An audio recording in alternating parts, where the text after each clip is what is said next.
All right, let me take you off real quick. So everybody, hi, welcome. I know there's not going to be too many people starting out. Maybe some people will join us because it's 4th of July. So I'm glad to see we got 3 people watching right now. But I'd like to introduce Alan from Comic Collector Geek from YouTube.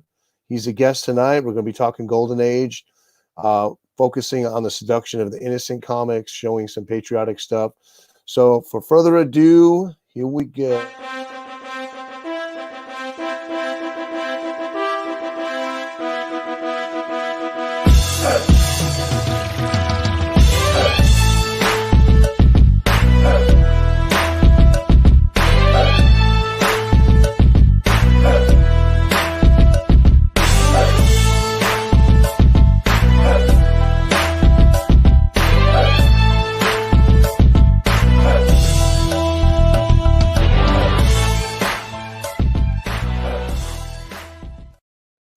All right, so if you are not subbed to him, go check out his channel. But here is Alan. Hi, Alan. Welcome to the show. How are you tonight? Good. So thanks for having me on the show. I'm kind of super excited about this. Well, it was your idea, and so I reached out, and you said, let's do it. Yeah, great. So so thanks for having me on the show. I don't know where to start. There's so much we were talking about that we could go into a million different conversations. So, well, I'll tell you what. I've been watching your videos, and I noticed that you've been focusing in on the seduction of the innocent. And hey, Graphic Man and Mark Lenker, how are you guys doing tonight? You've been focusing on the comics that from the seduction of the innocent. I have not read that book yet. You were telling me I should get it. It's pretty inexpensive. Definitely get it. Okay, so how did you get excited about? How did you get focused on trying to collect the comics from the seduction of the innocent? There you go. First edition. So with the dust jacket. So really great book. It's really interesting. So actually, I've always been interested in history. So what happened was I really got into the idea of finding out how the Comic Code Authority originated. And because of that, I, learned about the seduction of the innocent and, started getting really interested in the Golden Age books that appeared inside of the seduction of the innocent. So my goal has been to try to collect every book that's mentioned inside the seduction of the innocent, which is a pretty monumental task because there's over 150 books in the seduction of the innocent. When the guy wrote it, he went all out. Every page is just filled with complaints of like different comics. And it's a really great read because you get a sense of, the kind of thought process behind a lot of this, hysteria about comics being evil and stuff like that. Here's like a sample page, where they actually show the covers from the various comics that they mention, and it's a really interesting read. Totally so let me stop you for a minute. So we talked about that particular comic. You had a little story about it. Oh, I've been trying to pick up that comic for a while now. In my local comic book shop, they have it, but they want $6,000 for it. That gives you a sense of how expensive some of these seduction of the innocent books are. The acronym is SOTI, or I've heard it pronounced SOTI as well, but I say SOTI. And yeah, I'm like 6,000. That's insane. It's like, but it's a really rare comic, and it just happens to have this kind of sultry schoolgirl. It's like, so it's kind of it's a funny one that a lot of people try to pick up. It's a fun one. I really love to pick that up. But I'm not going to pay $6,000 for it. But so Mark Lenker says that he also complained about Classic Illustrated. I kid you not. You talked about another book that he complained about that had really, because of the pronunciation of the cover. Yeah, Corpses. Well, it's actually called. I'll show you. It's Kitties. I gotta find it. Just Just give me a sec. There actually is Chai Tin. He actually sent me the list today. Yeah, this is QPs. So tell us about that. Tell us about how. So what happened was like he asked a little kid about this comic because it's targeted to little kids. It's like, these kind of cute little characters, right? And the little kid didn't know how to pronounce cute pies, So she said corpses. So because of that, it's like corrupting these little kids' minds because they don't know how to pronounce the words and they might think it's some sort of morbid thing. So that's how it got featured in the Seduction of the Innocent. But this is probably the most innocent book that's in the Seduction of the Innocent. So it's kind of funny. But it's a really rare comic, believe it or not. Like it's pretty. There's actually people that collect the figurines. So it's like one of those ones that it's collected by people that collect the Seduction of the Innocent and those weird figurines. So it's like kind of interesting. But yeah. So how many books are mentioned in this? How many comics? I think you told me. About 150. That's a good list. It's a really good list. And some of them, like, they can be like tens of thousands of dollars. Like a good example of that would be Blue Beetle 56. That's a really pricey book that, I actually tried to pick up a copy, and even a low grade will cost you about $2,000.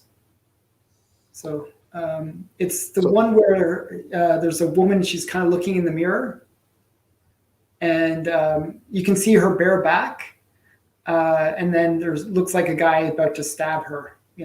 It's kind of it's a great classic cover. Well, we got 12 watching. Chai, I hope I'm pronouncing this correctly. Chi-Tin. Yeah, Chi-Tin. Okay. He said, what's the most expensive book? But I don't know if he got in here a little late. You talked about the Reformed Schoolgirl issue. You went to. That's a pretty pricey one. They were asking $6,000. Yeah, the Blue Beetle one would be another pricey one. If you look it up, Blue Beetle 56, it's like easily a $10,000 book. And then some of the other big ones, there's a Superboy #2 is like a pretty pricey book. It's not as pricey. Now, why would that be mentioned? Superboy's pretty tame. I forgot, what was the reasoning? I'm just trying to remember the reasoning. I believe that it was. I have it on a list. Like I have like this list where I have all the notes for like why each book was in the Seduction of the Innocent. And well, let me ask you another question then. How many of these books have you crossed off your list so far? About 80. Oh, wow. That sounds pretty impressive. You're over halfway. Yeah, so I'm at that halfway point. So I'm quite happy to be at that point. It's quite. I know there was a Bugs Bunny issue, and was because of the stereotyping, I believe. Racial stereotyping, yeah, something like that. I have that one. I have it too, but I didn't know. I have a couple issues, so I wasn't sure which one it was. Isn't it a blue? I think it's a blue cover, isn't it? Oh, beautiful Miss Mosk cover in the background. Yeah, here it is. Yeah, you could pick up that one relatively cheap. This is like a $20 book. I got mine for like 10. Yeah, it's not an expensive one. Depends on the grade, right? And it depends if the person knows what they have. They might want to try to ask more for it. Yeah, a lot of people don't realize that this one's in there. Yeah, so this one's kind of a cool one. Racial stereotyping of rabbits? No, I don't think so. No, the reason is racial stereotype and perverse violence in kids' books. That was the reasoning for this one. Yeah, Looney Tunes doesn't have any violence as far as I know. Yeah, I'm joking. When they get clobbered over the head and stuff. The other one that's kind of funny is there's another one, Super Duck. That's the same thing where it was violence, in a young kid's book. So Super Duck is another one I really like. Is it a Super Duck title? I know he was in another issue. I have an issue It's a with Super him. Duck title. Okay. Super Duck 22. Yeah, he's beating a rabbit with a club or something. What's up, Man Cave? Here's the Super Duck one. Oh, nice.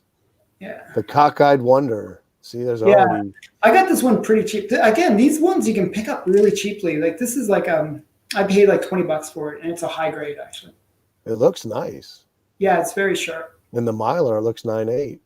Yeah, I know. It's like a 4.5. You know, that's a high. Like when I say high grade, I'm talking golden age high grade. You know, it's like, Right. You know, it's like So that's an adjust. So an 8.0 would be like a near mint. Yeah, exactly. Yeah, yeah. It's a very different scale. Were any Walt Disney books mentioned? No, actually, no. Let me think. There's no Walt Disney books. How about Dell?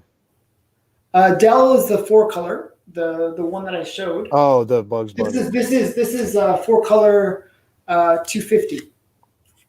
Okay. So this is a Dell one. See, there you go, Dell. You need the comic code on your book. Yeah, exactly.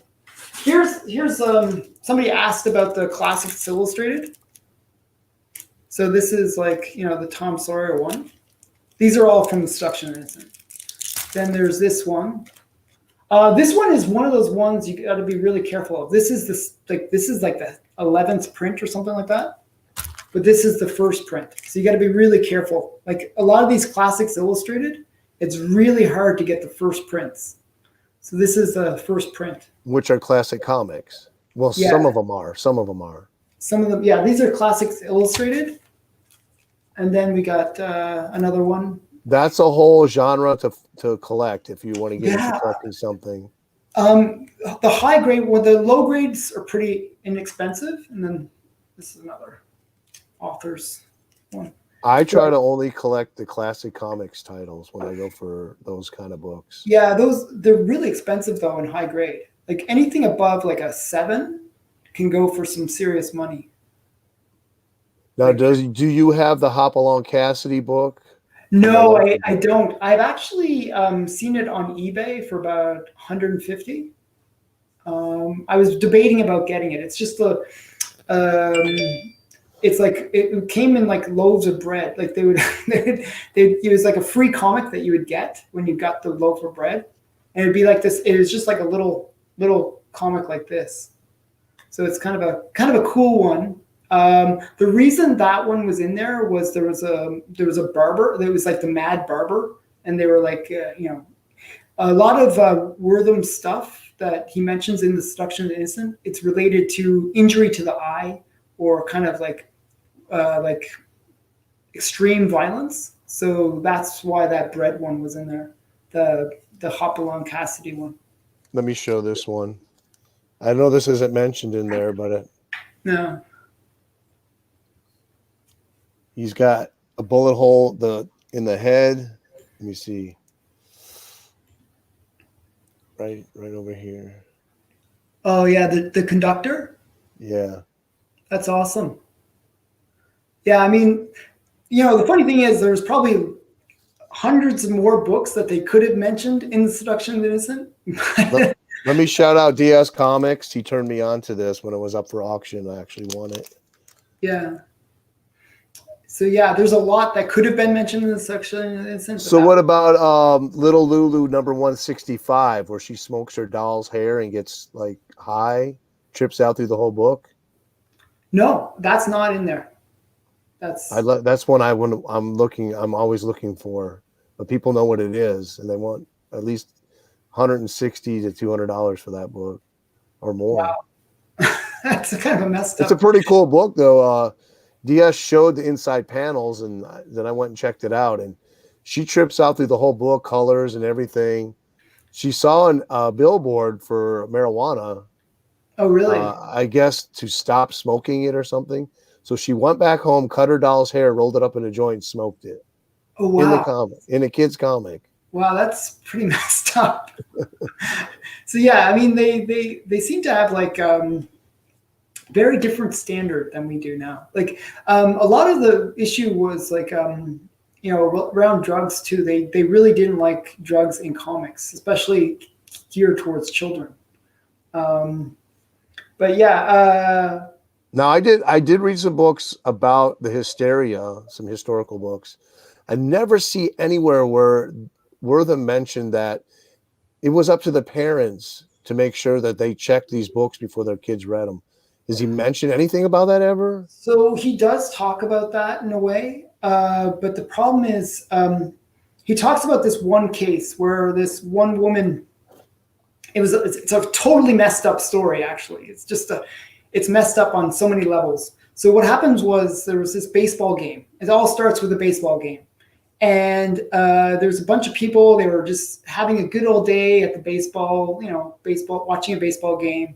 And all of a sudden, somebody just drops dead. And then when they investigate, they see that the guy's been shot. Okay. And so they figured out by the trajectory where this bullet came from. And it came from this apartment where there was this little boy playing with a gun. Okay.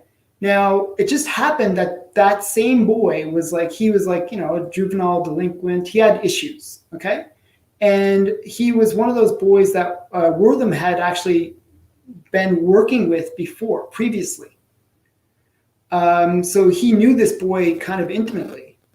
And what happened was a lot of he really enjoyed comics, and his mom was totally against the comics, right? She thought they were like corrupting his mind. But the other psychologists said, oh yeah, these books, it's good to give him an outlet to sort of, get away from doing other things. If he focuses on comics, maybe he won't go around committing small crimes. So Wortham really spoke against that and said, oh, a lot of parents are duped into thinking that comics are good and that they're teaching the kids to read and all this kind of stuff. And he thought, wow, the parents are not necessarily the ones that should make the decision in a way. He thought the parents were just as fooled as the children were. So it was it was an interesting take. It was like a very. So in his mind, next logical step would be for the government. He's very pro-state. So yeah, I read course, the I read the whole thing, right? I don't have the book here. It's somewhere around here, but I read the book, The 10-Cent Plague, which goes into detail about the whole thing. And you're frozen. I don't know if your broadband is getting a little weak there. Just so okay. the thing is that I can refresh it if you ever need. There was a push towards this before World War II started, and what happened was a lot of the elites in the publishing industry were very upset that the comic book was outselling majorly regular books like your classics and stuff like that. So there was a big upheaval in the publishing community. We got to get rid of comic books. And they were looking for different avenues to attack the comic book. Just happened that Werther was on the same trajectory was on the same thought pattern as they were. But then World War II happened and kind of interrupted the whole push towards getting rid of the comics. And I probably gave them a lot of time to strategize. And by the end of the war,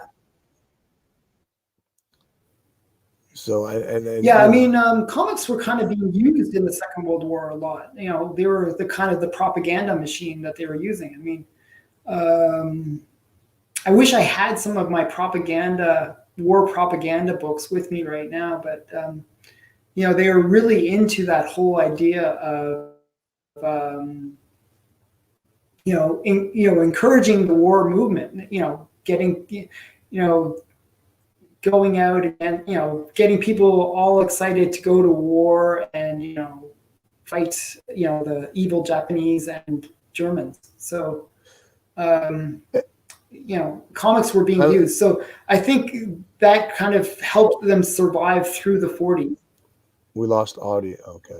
I have to imagine. Yeah. I'm But sorry. people.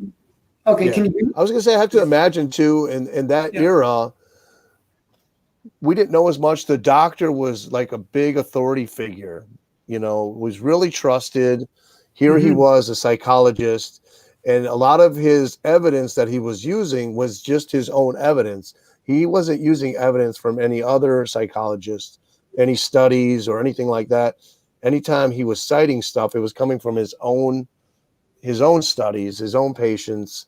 This is what was talked about in this book. So there wasn't really an outside evidence. Everything he used to talk about how bad the comic book was something that he experienced or he got from his own patients. Well, you really sense that when you read the book. It's very anecdotal. He's just like he met somebody and they talked about it, and then he always goes in with that bit of a slant in his own judgment. So he has a bit of his own theory that he's trying to prove. So when he interviews these children, he's going in with that attitude, and it obviously you're going to get what you're looking for, right? So um, I think that's part of the problem with Wortham's work. He didn't really base it in science. He based it on hypothesis and like sort of guessing what people are thinking rather than actually understanding. Sort of like the same situation that happened with television. I always remember those stories when I was a kid. Yeah. Oh, if you watch horror or whatever on TV, you're gonna go around killing people. Or if you play video games too much, you're gonna go kill people. It's like Rock and roll music. The opposite is true. It's just not your rock and roll music. Anything that maybe it's sort of like whatever is like that current pop culture. That's going to destroy. It's going to rot your brain, and you're going to do some crime. But I mean, age. I mean, it was the main media that people enjoyed. It was. That's true. I didn't think about that. There were like million. There was like over 3,000 publishers. There was each producing millions of comics per month. It's just insane amount of content being produced. I don't know if people. Yeah. A lot of people not realize unless they really know the golden age, but there were, like you say, millions being published of one issue a month. Yeah, we one got issue. Captain Marvel. So anywhere from 500,000 to 1 million of whatever the title was. That's the most print run era of any era to this day. But now, because of paper drives, because of the hysteria, the book burnings, and the confiscations, and it's each golden age book is almost like and unique just to itself, to where you can go and find, if you got a major key issue, like say, if you got like a major key issue like AM15, you could jump on eBay right now and you can find 200 of them listed. But if you find, like, let's say, okay, here's an example. Murder Incorporated #3. Try to find this issue. I dare you. If you can find one, you're done well. I don't think you can find one online for sale right now. I could be wrong, but if you do, you might find one. Just as an example, I could pick any book here I have in this pile, and you'd be lucky to maybe find 3 or 4 issues of it for sale online right now. Yeah. So, I mean, it's crazy though. The other thing that really kind of prevented a lot of these golden age books from surviving was the way that the comics were read and enjoyed at that time. They were actually, nobody considered them as a collector's item. It was something that you read, you roll up and you put in your pants pocket and walk around with it. And then when you're done with it, you would throw it away or give it to a friend. I always related to like the National Enquirer. You pick it up off the aisle at the supermarket. You get home, you read through a couple articles, and you toss it away. And that's what the comic book was. Yeah. And that's that's what happened with a lot of those great comics. It's kind of sad, actually, but in a way, maybe they enjoyed the comics more than we do today, because today we don't, we don't even read the comic. We put it in a little case and then we lock it away, and we don't enjoy it. I'm talking about myself when I say this, by the way. So, so I love storing them in little things. So I do read the digital though, so I try to balance it out. Let me address Mark Lenker's comment here. It's on the thing. Now, William Games did try. He did actually change to try to meet the criteria of the hysteria. And if you go back, he has Impact, Psychosis, some other titles that became coded issues. So he tried to play the ball game in order to stay alive in the comic book industry. But they wanted his head on a platter. He was the sacrificial lamb. So you got to understand the situation. It's a little bit different than what people think. So EC was hated by Wortham. Okay, like he hated EC. I'll show you a quick couple covers that will illustrate why.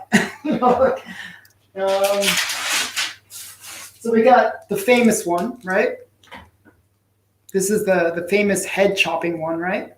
Yeah, gorgeous. Crack that sucker out. Let's smell it. Let me show you. Yeah, crack it out of the slab. But it's not a great copy, actually. It's just kind of. Any copy of that is great. Yeah, it's a very cool cover. I wish they would put a little window in that slab so you can go. And just smell the golden age. But what happened is EC was like it's kind of like almost like Image Comics in a way. You got DC and Marvel, right? And then you got this, this upstart comic company, which is Image, right? That's nowadays. But back then it was DC and National, and there was a bunch of them. And then you had EC, which was kind of the one that was kind of dominating the market a bit. It was like the redheaded stepchild. Yeah, and so what most people don't realize this: the Comic Code Authority was not a government institution. It was an institution created by DC. But they were threatened with government intrusion. That's the point. So what they did was they were like, how can we take advantage of this situation? And what they did was they basically used the Comic Code Authority to say, hey, we're regulated now. We're following the rules. We're trying to be good. But then they used it to punish EC. So let me ask you, who was the leader behind getting that ball rolling with the Comic Code and writing most of those rules? I forgot the guy's name, actually. It's one of the guys at DC. Actually, it was Bill Gaines. Oh, it was Bill Gaines. He initiated the code first. But it was taken away from him after he pretty much had laid out the groundwork for it. They didn't want him involved. They didn't want him in anything. So yeah, I did hear about that, but it was really DC that came up with a lot of the rules for it, I believe. Well, he was the one that brought everybody together, got them to meet, got them to sit down, and got the ball rolling on this, but they quickly wrangled it away from him. Nobody wanted anything to do with him. It was like he was a leper. Well, he really messed up. He really messed up in that court case. It's just like, if it wasn't for him messing up and just saying the wrong thing, he was explaining this comic. I actually do a pretty good video where I explain the history of that comic and how it really brought on the Comic Code Authority. But he was pretty much lied to. They told him what they were going to ask him, and when he got up there, they didn't ask him that. They changed everything they were going to ask him.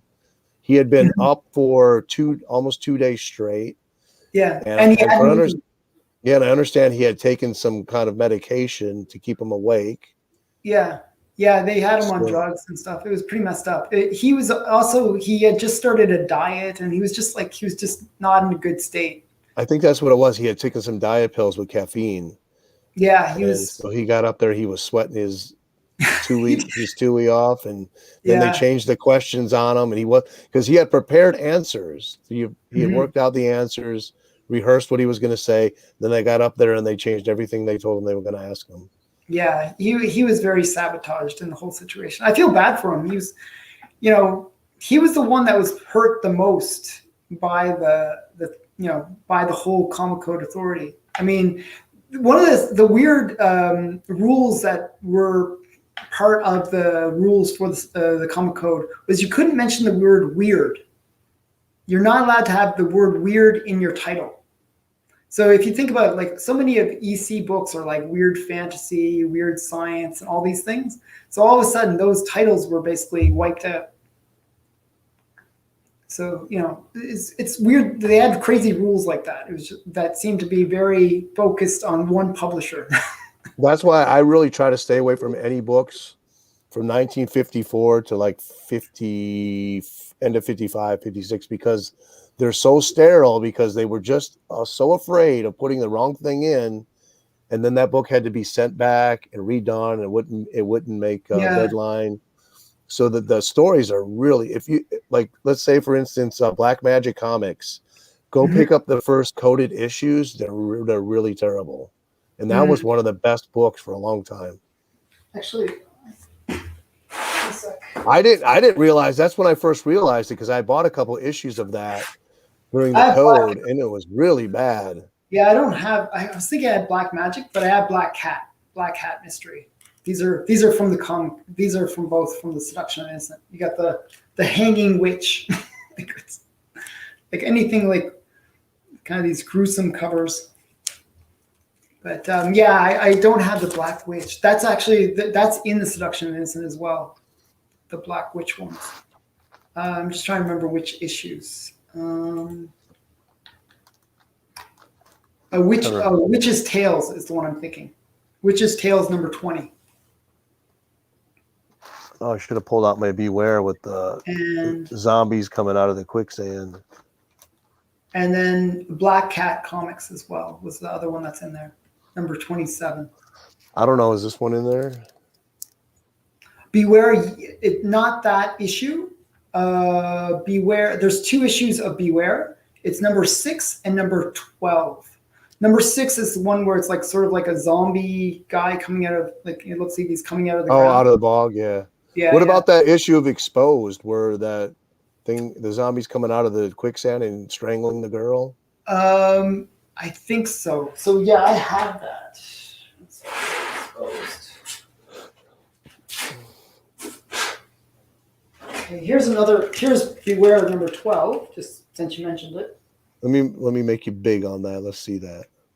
Okay, let me get this. Hold that up. And as I'm doing that, I'll try to multitask here. Wow, my issue's even more horrifying than that one. Yeah, I know. It's sort of weird. Hold on, I want to make an observation for a minute. Look, I think this is DS Comics copy right here. He put his initials on my book. Thanks a lot, DS. That's funny. Here's the one from Exposed. See, I have an issue with the girl in a red dress. What's the issue with that one? Why is it? It was the reason it was there was basically in it a lot of these things that he didn't like were books that kind of showed you how to commit crimes. So in this, it basically shows you how to break into a house, and it like gives like little diagrams and stuff inside the comic. And so Wortham thought, oh, you're basically teaching kids how to commit crimes. Boy, this guy had a lot of power. We talk about him, and it talks about this in the 10-Cent Plague, that a lot of this went to his head because he had so much power, really, political power. Yeah, he was controlling, like, this is a major industry that we're talking about, the comics at the time. And it was really his word that basically caused the whole industry to collapse.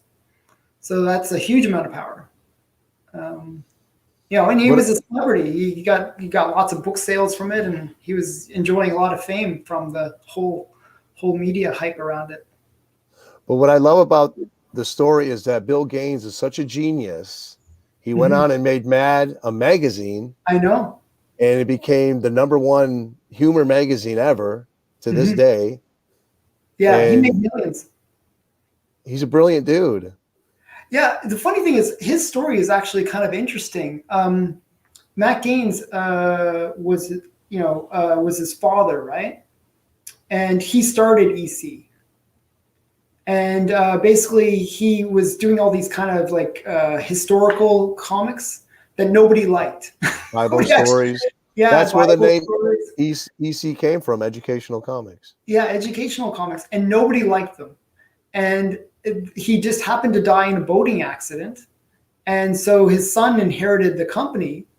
And his son, hold on, he didn't even want it. he didn't want it. First. No, No. and he didn't even know anything about it. He didn't. His mother convinced him. Yeah, to stay in the business. Yeah, he didn't even know anything about comics. He was like, "Oh, I'll just make something that sells." He made these awesome, like very different than his father, and he just happened to be better at making comics than his father. So let's step back and think about this. So this guy didn't even want to get in the comic industry. His mother talked him into it, basically twisted his arm. He gets into it. He pretty much becomes the darling of the industry, and then he becomes the sacrificial lamb at the end. Yeah. Talk about this could be a great motion picture. I know. He's actually such an amazing character in history. He's kind of funny.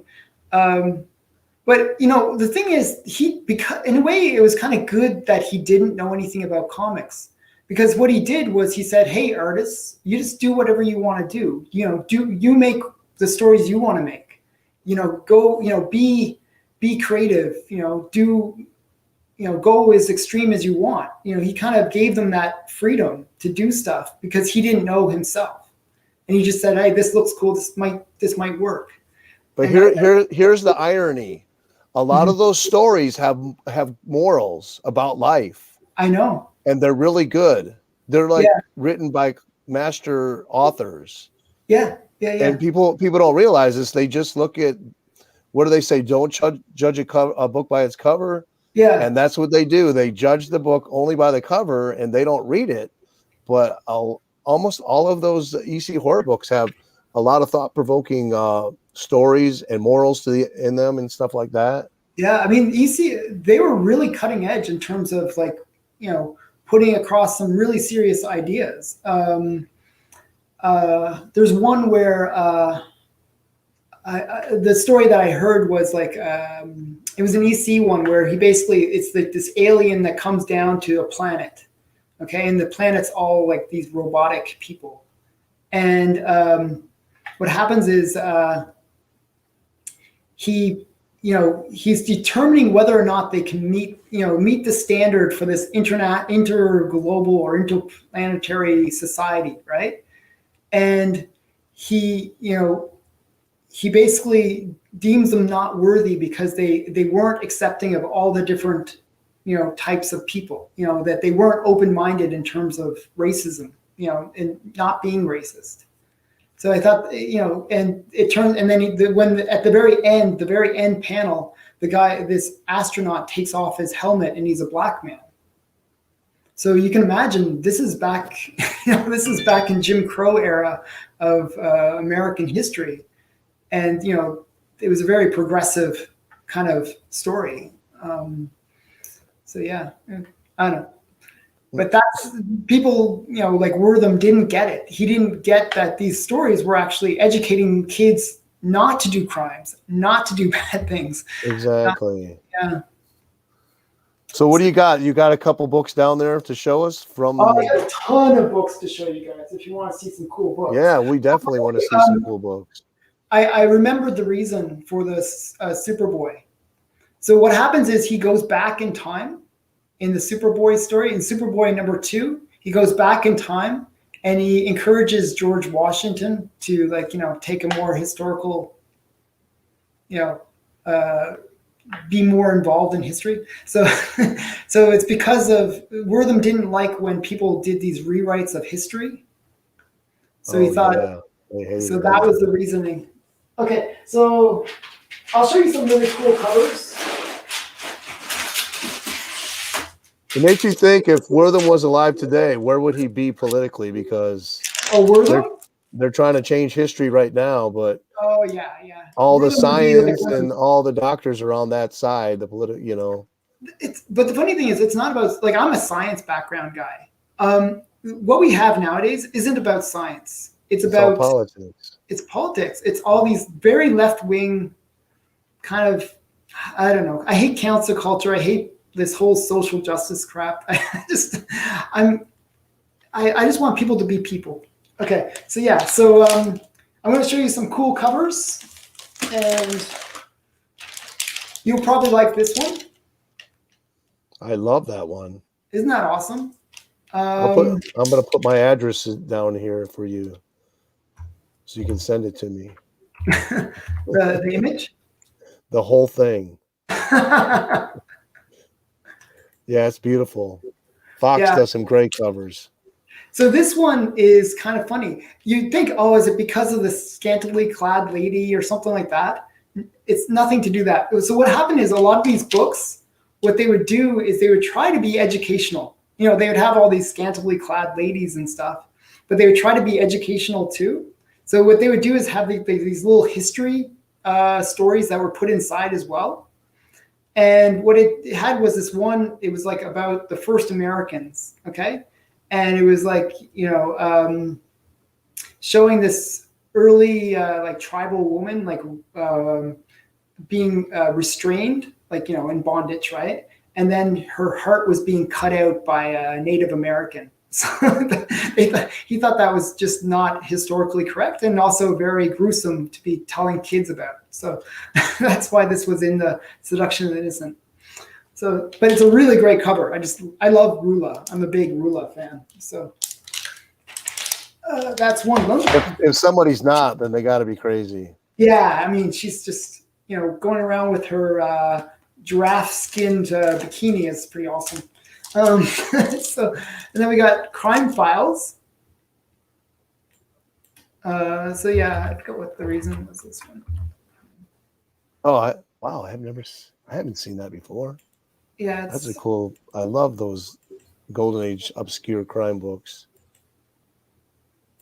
One sec here. I'm trying to remember the reason behind this one. Oh, by the way, I watched your Bart Simpson video earlier today. Oh, did you like my Bart Simpson one? I got to finish it.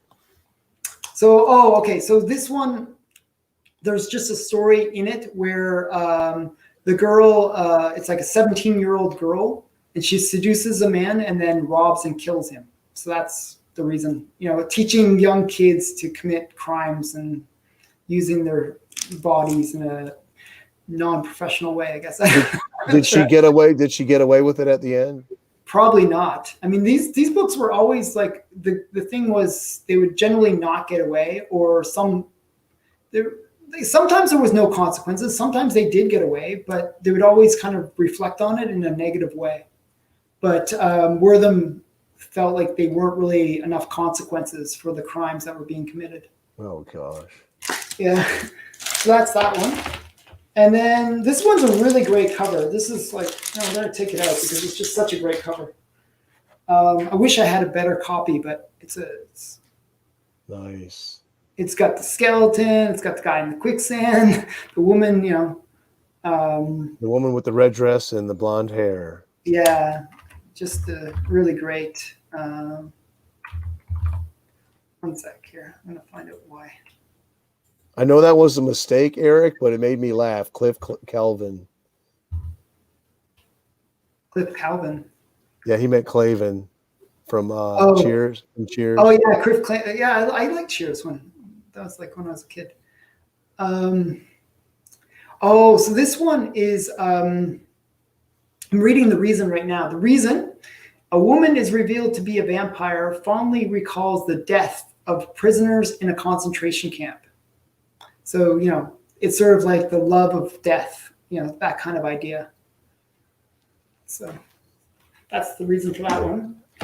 And then this one's a really good one. I have actually 2 copies of this one. I guess I like it so much. I might do a giveaway where I give away this comic. Sweet. But this is an expensive one. Yeah, I've seen that one before.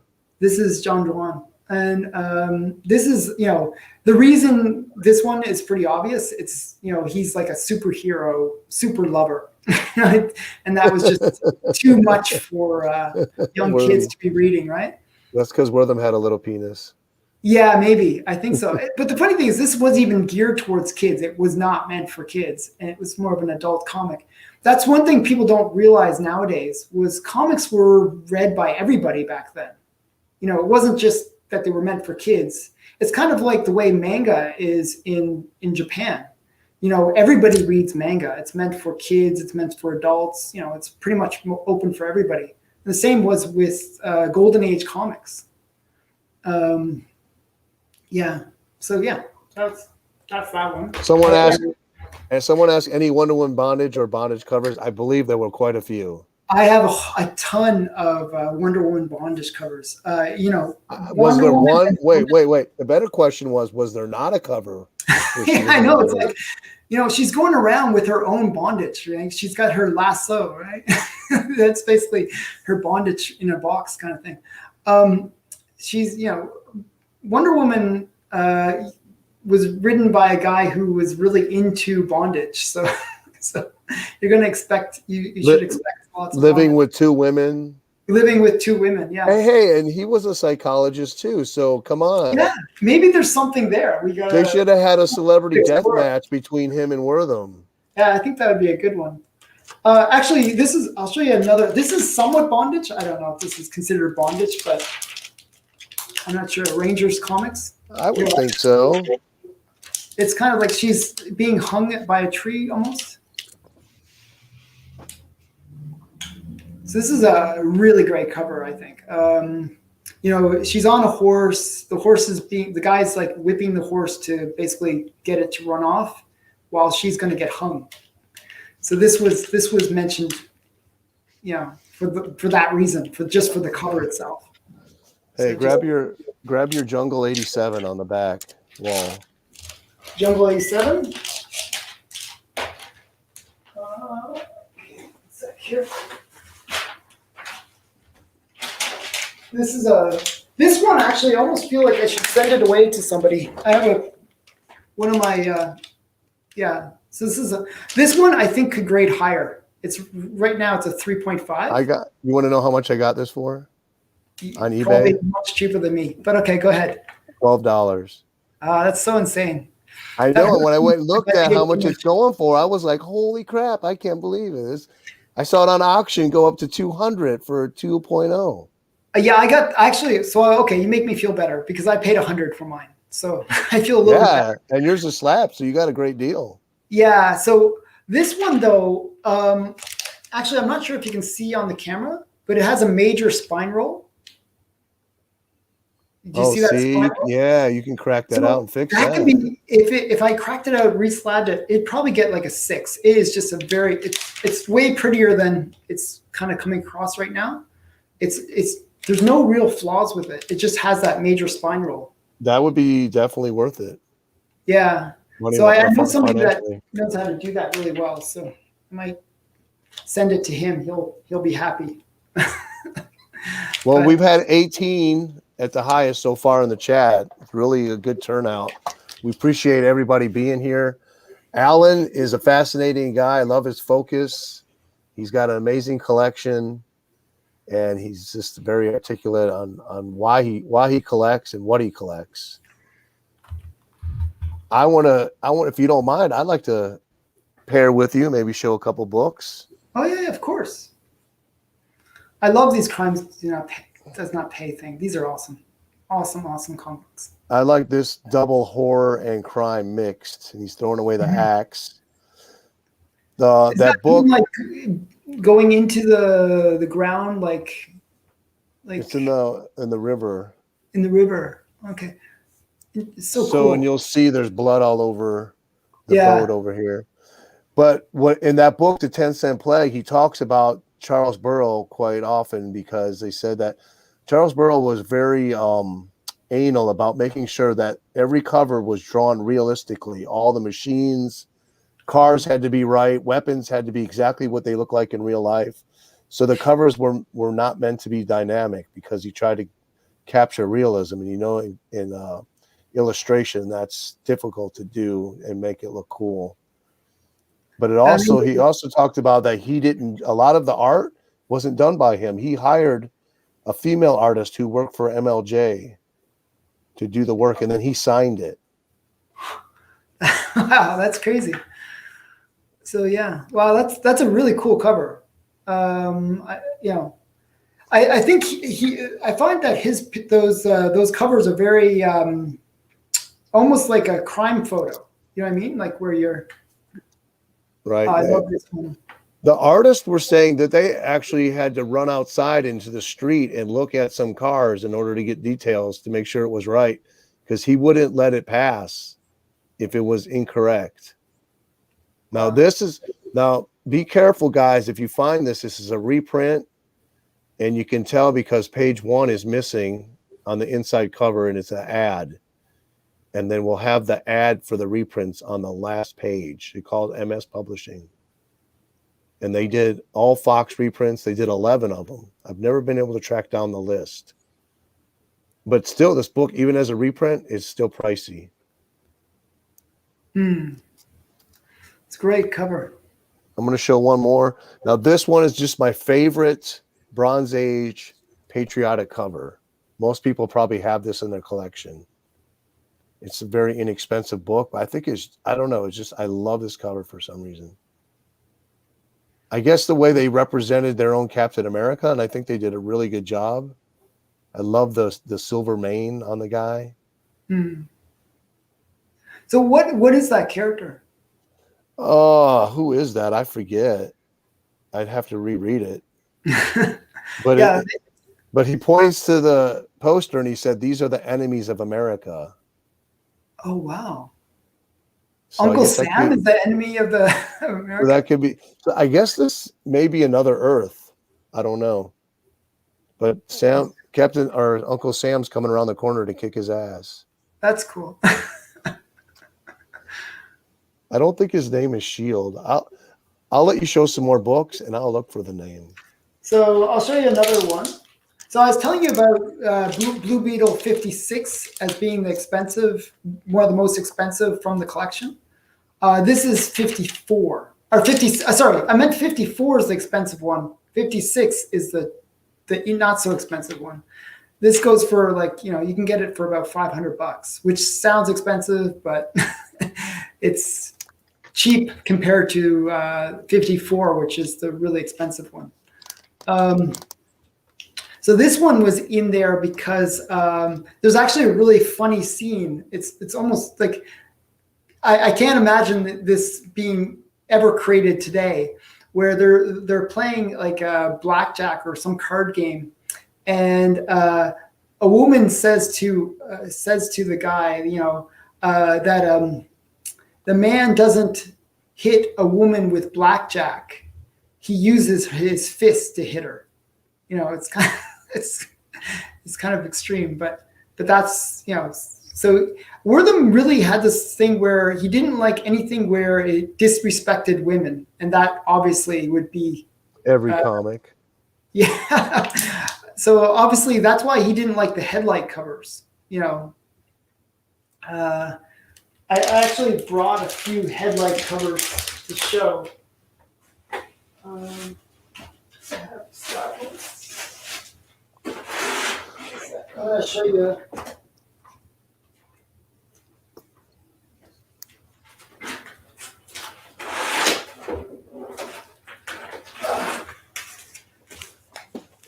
One sec here. I'm trying to find my. As I said, I have a lot of them. So there's like a lot of.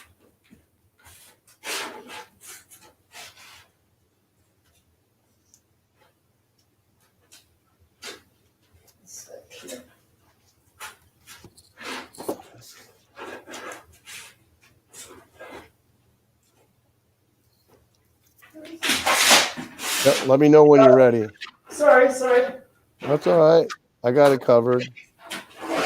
Okay, sorry. Oh yeah, you're showing some awesome covers there too. Okay, so yeah, I'll show you some of the ones that he really hated. He really hated these ones. Oh, nice. This is, a typical headlight cover, he called it. And yeah, this is Al Feldstein, an artist that I really like. I really like this guy's work. I think it's just really great. That sort of 40s style sweater, kind of, typical like. And then here's another one that's sort of mentioned. This is like all four. There's 4 books in the whole series of Cloris Archer, and this is the 4th. But they changed the name to My Life. But they were all mentioned in Seduction Innocent. And then I have some good girl art that's also in there as well. I'm not sure if you're familiar with Dagger. Oh yeah. And so you got that. Oh yeah. I watched those auctions. Yeah, these are kind of cool.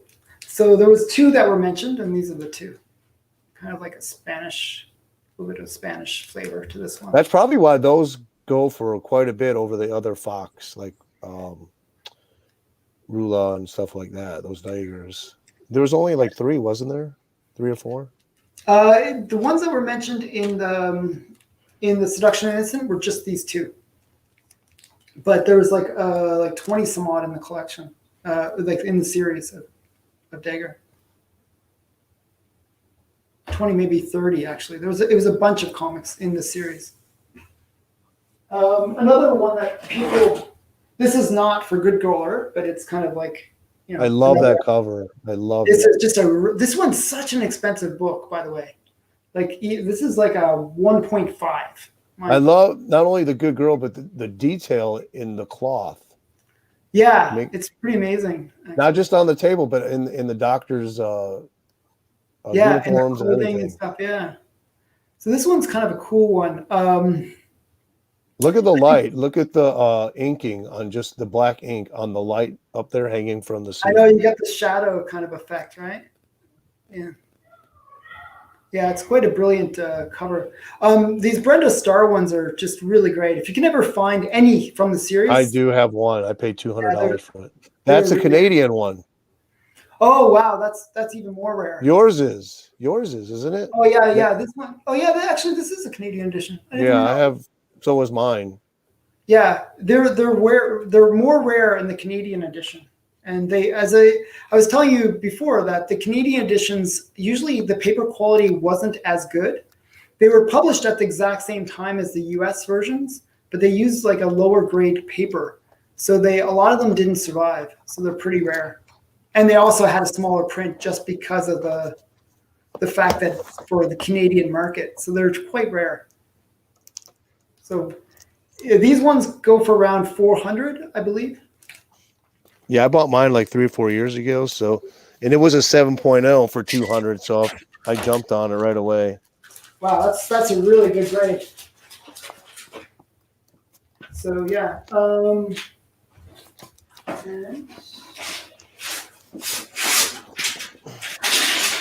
want to show kind of infamous good girl art that you might like. This one actually is surprisingly affordable. This one. Nice. What number is that? It's 98. And the reason this was mentioned in Seduction Innocent is do you have it? 92. 92. That's a good cover too. I've been trying to get that one.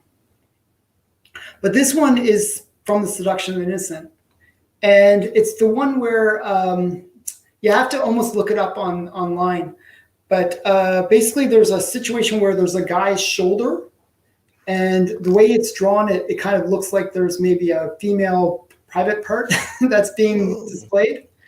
So he thought that a lot of these comics were injecting like sexual innuendo and imagery. Dang, they fit right in today. Exactly. Yeah. So it's kind of funny that I think he had a lot of things on his mind, and he's seeing things that weren't really there. But yeah, this one is if you can ever find it, it's actually a pretty easy one to get, and it's not that expensive. You can probably pick this up for a couple $100 in a reasonable grade. Okay, well, I have to tell you, to most of us, that's expensive. Well, we're talking But golden I know age. you mean relatively. Yeah, relatively. I mean, a couple $100 for a high, a reasonable grade golden age, and one that's mentioned in a famous book. That's a pretty good deal. Right. So that's actually one of my favorite comics, just because of that whole, supposedly injected image thing. So, but what else do I have to show you? So the thing that actually I think is interesting is even the big guys, the ones that we think of, like when the Comic Code Authority came into play, a lot of the sort of the love related comics, a lot of the crime comics disappeared. Oh, nice. That's a good one. What number is that? Number 10. So Oh, wow. This is That's a superior, really cool. superior issue. That's Not that it's better than the other issues. It's by superior. Yeah. It's superior. So what I was saying was, when the Comic Code Authority came into power, it basically got rid of a lot of the variety of comics, and superhero comics were one of the things that was spared, because they felt like the superhero could any superhero comics could basically get away, because it's not real. It's more story based. It's more morality based, where the superheroes are good and they're fighting crime. That kind of thing. They thought they could get away with it, and so the Silver Age is really the age of the superhero comic being the dominant form of comic, right? So, but the funny thing is, there was a couple superhero comics that were mentioned in the Seduction of the Innocent, and one of those was Wonder Woman. This is the Wonder Woman that was mentioned in the Seduction of the Innocent. So this is Wonder Woman number 49. And it's usually a pretty pricey book, this one. It's the reason it was in the Seduction of the Innocent was there was kind of a suggestion of a lesbian romance. Like, not really, but Wortham saw it that way. So that's the reason. So that's Wonder Woman. But this one actually is even more funny. Superman was in Seduction of the Innocent. This is Superman number 55. And the reason behind this one's kind of interesting. What happened was, in the comic, there's a scene where a boy shoots a police officer with a squirt gun. Okay, so he basically squirts a police officer. But then later in the same comic, there's a situation where they have an ad for BB guns. So Wortham thought, oh, basically they're teaching kids to up the game and basically buy guns and go around shooting people. So that's why it was kind of mentioned in the Seduction of the Innocent. So this is kind of an interesting issue. Superman number 55. One that I'm sorry. Yeah, sorry. It's one that you can pick up fairly affordably, strangely enough. Again, okay. $100 range. Nice. Yeah. So Fizz Pop wanted to know if we knew the artist for the Brenda Starr. What was that, number 4? Number was, or 12? But I think it's number 4. For my research, what I found is that a lot of all those Brenda Starrs were done by the Igor shop. So there was no credit. There was probably passed around from a few artists. That could happen. That happened a lot. Fox was known for that too, where they basically not give credit to the artists. Right. I did find it listed as a Iger shop project. Yeah. Yeah, I mean, so that's like Bob Iger and what's his name? Well, it was his house artists, whoever they were. So but they produced a lot of great stuff. I mean, this is this is just a really great cover. It is. I make a great poster. Yeah. A lot of these I've seen done as posters. Like people will reprint them as posters, so they're kind of cool. What'd you pay for that one? I think this was pretty pricey. Even it's a 1.5, but I think I paid 300 or 400. I'm gonna guess. It's a Yeah, that's what I said. When I see mine for a 7.0 for 200, I was Yeah. all over that. Yeah, that's a amazing price. You could probably flip that for like $600-700. Yeah. Maybe one day. Yeah. I'm not saying go out and sell it. Right, but maybe I was telling you about the Bruce Gentry.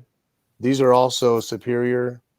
Oh wow. Yeah. They look very similar to the Brenda Stars. They actually look like where's my Brenda Star one? It looks exactly like this one. This is number 3. Hold on. It looks like the same kind of style. Oh, is this one or the? You're a little fuzzy. Oh, sorry. Can you see me? Yeah, I can't make out the cover too well. Let me see if I can zoom it in a bit. This is the dagger. It might be camera focusing.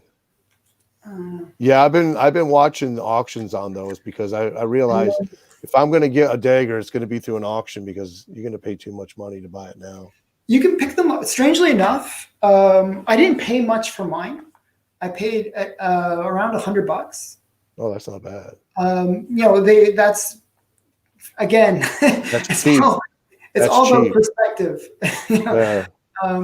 Some people say, "Wow, $100," but I think for 3.0 is probably 220 something like that. Yeah. So this is it's a low grade. That's why this is like it has a split spine, right?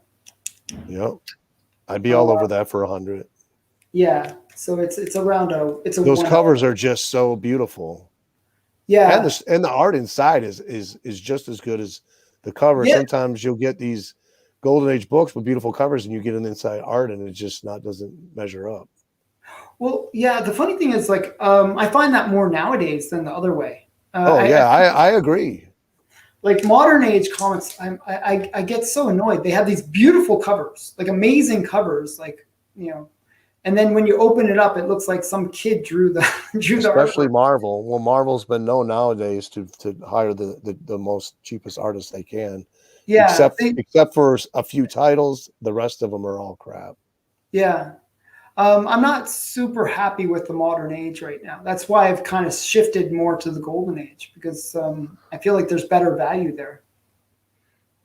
Just better quality comics. Oh, wow. Young romance. That's awesome. I just like this very seductive looking, the Witch Girl. Read Witch Girl. Yeah. So a lot of as I said, those all disappeared after, once the Comic Code Authority came into play. They really didn't like that whole idea of women being seductive and, Binky. I was looking for a set of Binky. I was trying to get. This is high grade too. And I got it for $20 off eBay. But then I went, I said, okay, I got this for 20 high grade. Let me look for more. Nope. The rest of the $20 ones are like 1.8s and falling apart.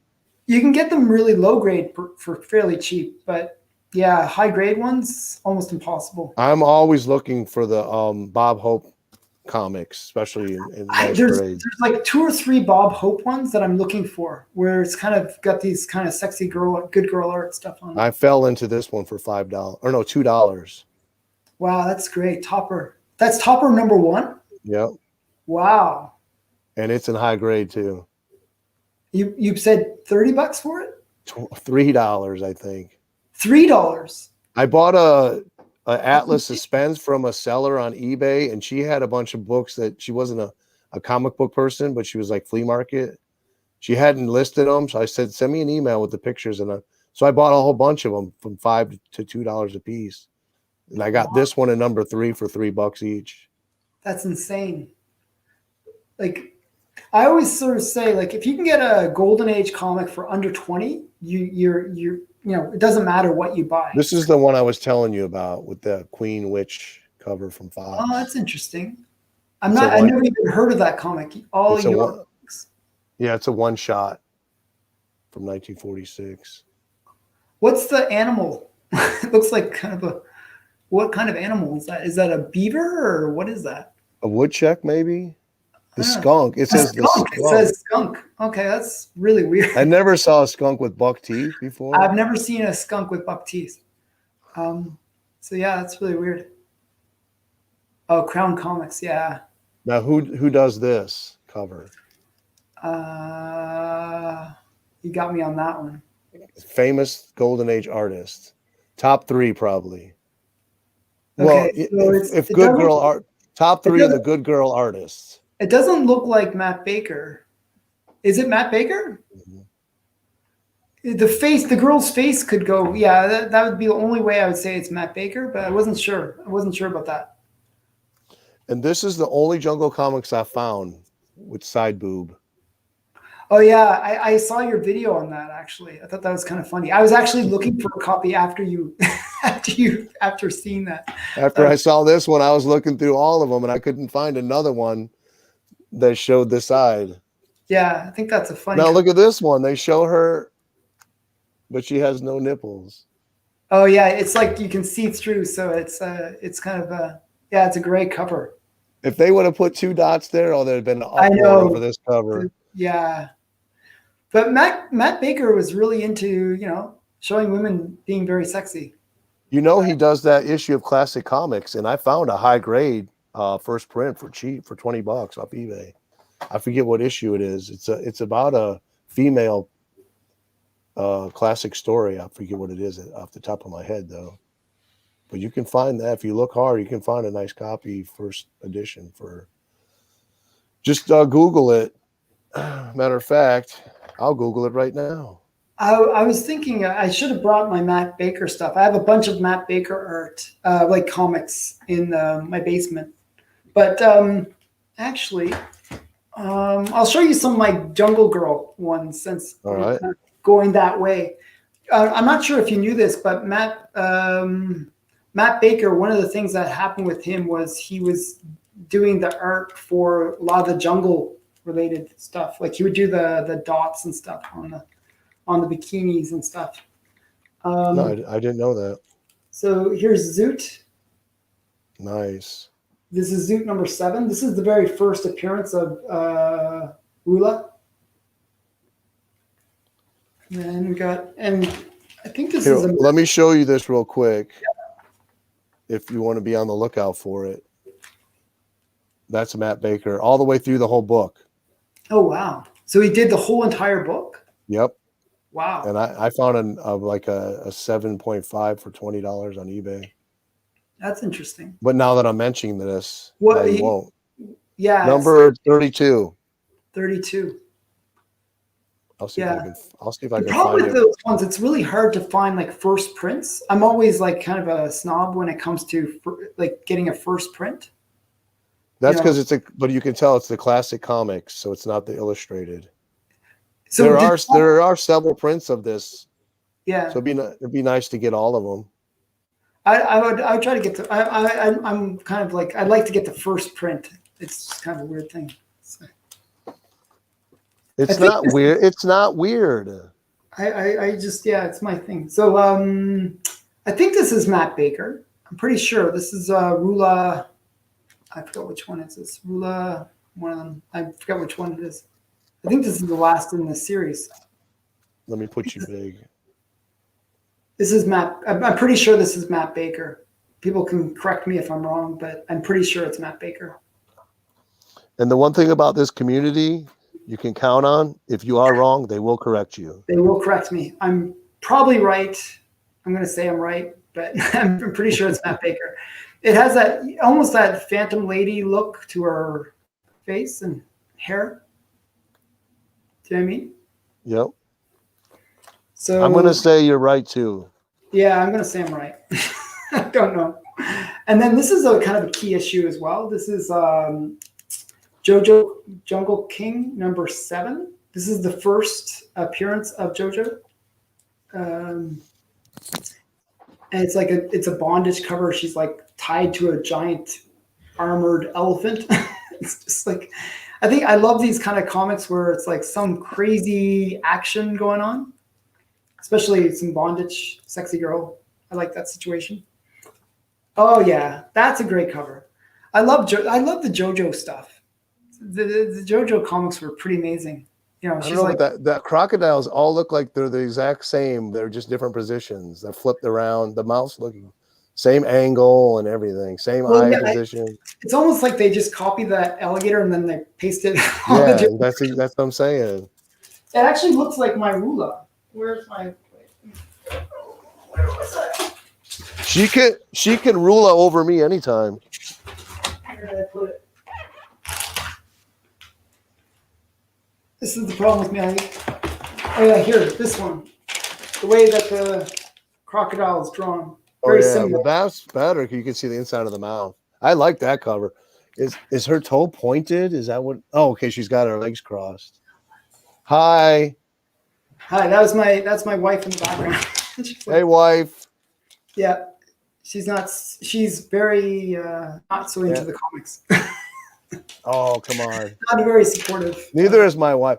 My wife's supportive, but she's not into them. She just gave me some money to go comic shopping tomorrow. Oh wow. Okay. Well, I got to convince my wife to be like that, but she's not so much into the comics. But similar crocodiles. I think maybe they like that sort of style. I don't know. But this one, it's Jack Kamen cover. Oh, nice. ECR. He's another big name from the. All right, here you go. Oh, that's a really great cover. Laura Dune. Okay, I'll have to look for that. That's As we discussed, there's so much to the golden age that we learn from everybody. Like, oh wow, I never saw that before. Yeah, I actually brought a stack of Jungle comics, like actually 3 stacks like this. Just all I have Jungle. let me show you this one. It's a Canadian edition. Someone has it listed on eBay for $3,000. What's this one?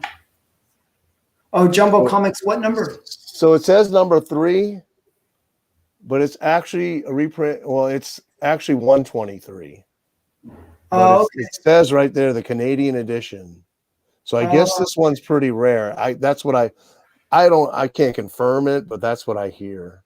So is it maybe like they misprinted the number or something, or? No, because it was the Canadian edition. They put a 3 on. I actually have Wings number 2, and it's actually 128. It's the Canadian edition. Okay, so maybe some of these, like what they would do is they didn't have a true Canadian edition. Maybe they only started reprinting Jungle Comics from 3 issues ago. I think that's what it is. They would start like the series later and renumber it. I've never even seen another Jungle Comics that was a Canadian edition, so maybe it is rare. Yeah, I've never seen them. Like I'm in Canada, but I've never seen them like with Canadian editions of Jungle Comics. Usually, it's we buy the American editions. Right, so that might be my Wolverine 181 or my Hulk 181 right there. Yeah, you never know. It could be a pretty big book. So yeah. Alan, oh, that's you. Is that me? You? That's another Alan. Oh, another Alan. Wow, and he's never seen one. That's your doppelganger. Yeah, it's my doppelganger. So he spells his name the way I spell my name. I spell it with an A-N. So I think when you get married, every wife should come with an outfit like that. Yeah, that'd be awesome. I gotta convince my wife to wear that. Honey, I'll make a pact. I'll do the dishes every night for the first couple of years. You wear this. So do you like the bondage covers, like the bondage Jungle ones? I do, but I mean, I don't go out of my way to say I love bondage covers. But I'm a male. Of course I do. Yeah. What's that? I like the damsel in distress. Like here's a good example. Like she's like in the elephant's tusks and just lots of action going on. I mean, I would be uncomfortable if I was selling a book and put bondage cover. Well, there's collectors for it, right? Right. I get it. Yeah. And here's actually one where there's not many where she's actually saving him, but this is one where the girl is saving the guy. Nice. Yeah. And then here's a Matt Baker one right here. Let me see. Oh, that's really cool. What issue is that? 119. 119. So it's kind of weird. The Jumbo comics have a lot of key moments. Like if you can, I'm always looking for Jumbo Comics #1. Right. Oh, That's the first appearance of Sheena. I really well, first appearance in comics. yeah in comics I should say. Yeah, that's There good. was actually A strip. what is it? A tabloid sized like newspaper Oh, magazine almost. That's okay. where she made her first appearance in Europe. So the story goes that Iger was wanting to do a jungle character, and he wanted I can't remember the artist. Oh, the guy who does the Spirit. Oh, Will Eisner. Yeah, he wanted him to do a ripoff of Tarzan, but Will Eisner told Iger, he says, I don't do copies. I don't copy other people's work. I always come up with original ideas. So Mm-hmm. they brainstormed, and he goes, well, how about if I do a female jungle queen that's never been done yet? And they loved the idea. So I don't know how many issues were published. So it was first published for, I think it's called Rags. It was like a Okay. tabloid side magazine in Europe. And I don't know how many issues they did, but the first several issues of Jumbo Comics are the reprints of those Rags issues. Mm. Yeah, a lot of comics, like the early comics, were really reprints of news strips or those kind of magazine style Yep. ones. Now I don't know if the early issues are hard to find because they actually were big, huge, like treasury sized comics. Mm-hmm. They may have been just too damaged or were probably super cheap. Because I I've think only seen number one's one. pretty expensive. I've seen one picture of one of those early issues, those giant ones. I've never seen another picture, posting, listing anywhere. Mm-hmm. So you might be talking about something extremely rare. I mean, we're talking like the first Jumbo comics are from the late 30s, so Right. Yeah. they're pretty hard to find. But I mean, I haven't even seen. I've seen one picture of like number 3. So to me, you would think that maybe they are in the Gerber guide. You know what? Go ahead and show some stuff. I'm going to check the Gerber guide. Yeah, I'm going to show some kind of cool jungle art just for fun. This is one that is one of my favorite covers because she's not only being bound to some kind of sacrificial altar, but she's it's going to has some slab that's going to fall on her, and if a slab falling on you isn't enough, they have spikes in it. It's just, and then Kanga, the guy in the background, he's fighting some princess, so that's kind of cool. One of my favorite jungle comics, and it's only because it's a first appearance, is this one, which is Jungle Comics #2. This is like pretty early Jungle Comics. As I said, it's #2, and it's the first appearance of Fatima, or Fatima, yeah. And just a cool character. She's kind of like this witch character. Really interesting story. She has like the ability to shape change, and she has actually some superpowers. So she's considered one of the first characters with superpowers in comics. So Sheena didn't have any superpowers, but this character did. So this is like the first female superhero kind of thing. Okay, so Sheena didn't show up on the cover till issue number 13. Oh, really? But check this out. This is issue number 10. Oh, wow. It kind of reminds me of like Flash Gordon or something like that, or Buck Rogers or one of those kind of. But your issue 1 is like the newspaper reprints. Mm-hmm.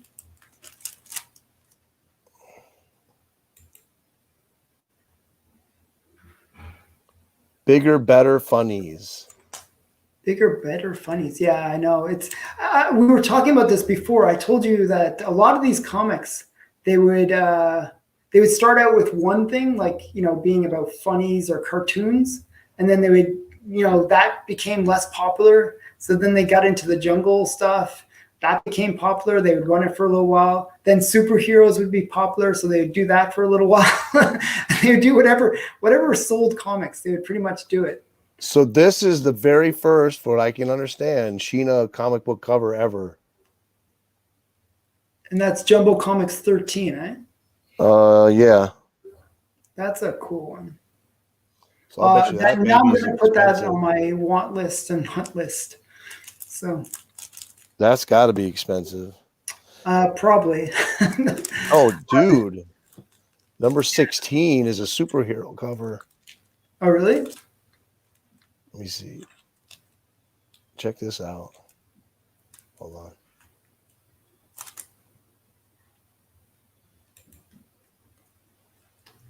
Oh, that's interesting. Yeah. See, now that's what I would like. I'd like to have. I'd rather have that than the first Sheena, even though probably not worth as much monetarily. But I always love the early obscure superhero stuff. See, I'm more into the good girl art, and I like the female jungle-y kind of girls. So that's kind of more my thing. I do like some of the early superhero stuff. I like the All-Star comics, and I like the Mary Marvels and Captain Marvel stuff. I really get into collecting a lot of that stuff. All right. Well, we've been here for an hour and a half. Let's do some games. Okay, cool. Let me ask you a question. You ready? Sure. Okay, I'm probably going to fail. But okay. There's your question right there. Oh, what do you guys think in the chat? LB Cole? Alex Schomburg. I'm gonna go with Alex Schomburg, but I like both. Tell me why. Tell me why are you going with Alex? Alex, I'll take Alex for 1,000. So the reason I like Alex better is his composition's better, I think, and he can really create a whole narrative on his covers. Like, his war stuff is very much like that, where there's like just so much action, so much things happening. LB Cole is more like kind of vibrant colors, and it looks more like sort of a static scene, not necessarily some action scene. Do you know what I mean? Where there's like a whole bunch of elements placed in, but not really a connected story. Does that make sense? Yeah. So do you have an LB Cole cover near you? Yeah. Okay, I'm gonna put you big, and I'm gonna go get one. Wait. I gotta get first. LB Cole. So this is also from Seduction and Innocence. This is Spook number 24, I believe. Yeah, number 24. And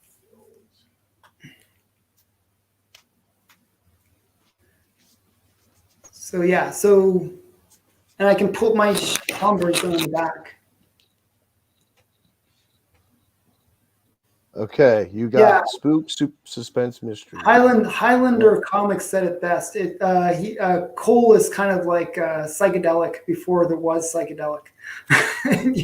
It really had those colors. Oh, that's an awesome one. Ghostly weird. Oh, that's really great. I couldn't believe I won this for $100 on eBay. Oh, wow, that's a really good price. Everything LB Cole right now is super hot and super expensive. What grade is that? It's like a 1.5, maybe. Okay. 1.8. But still, even at that, it's like such a good There was price. a seller selling two issues of this for $50 each.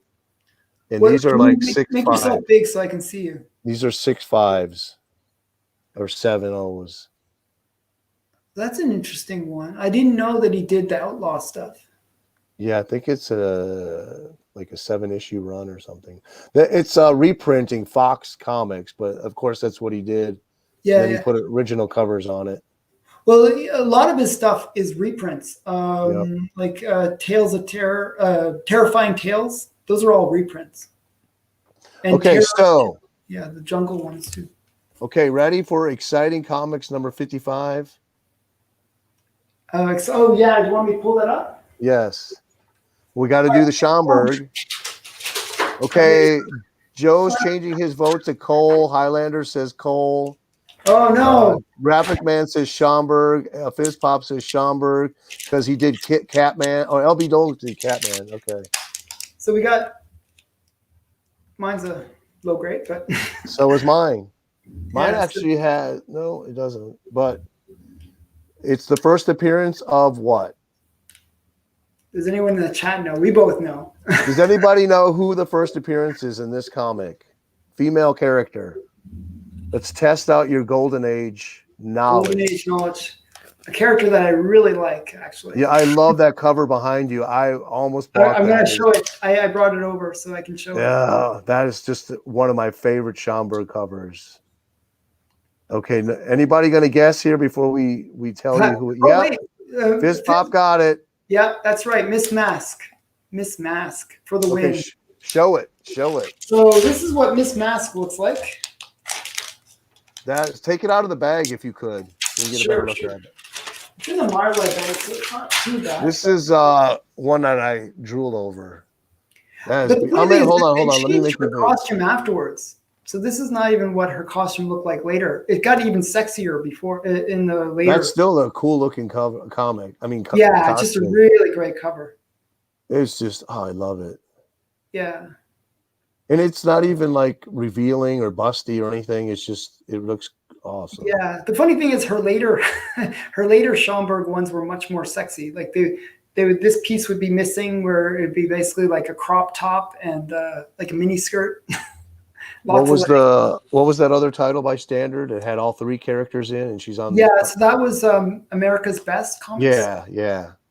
I'm actually hopefully going to win some of those tonight. I'm bidding on Heritage. I'm hoping to win, but I don't think so. They'll probably go more than I bid. Next question. Let's see where we're at here.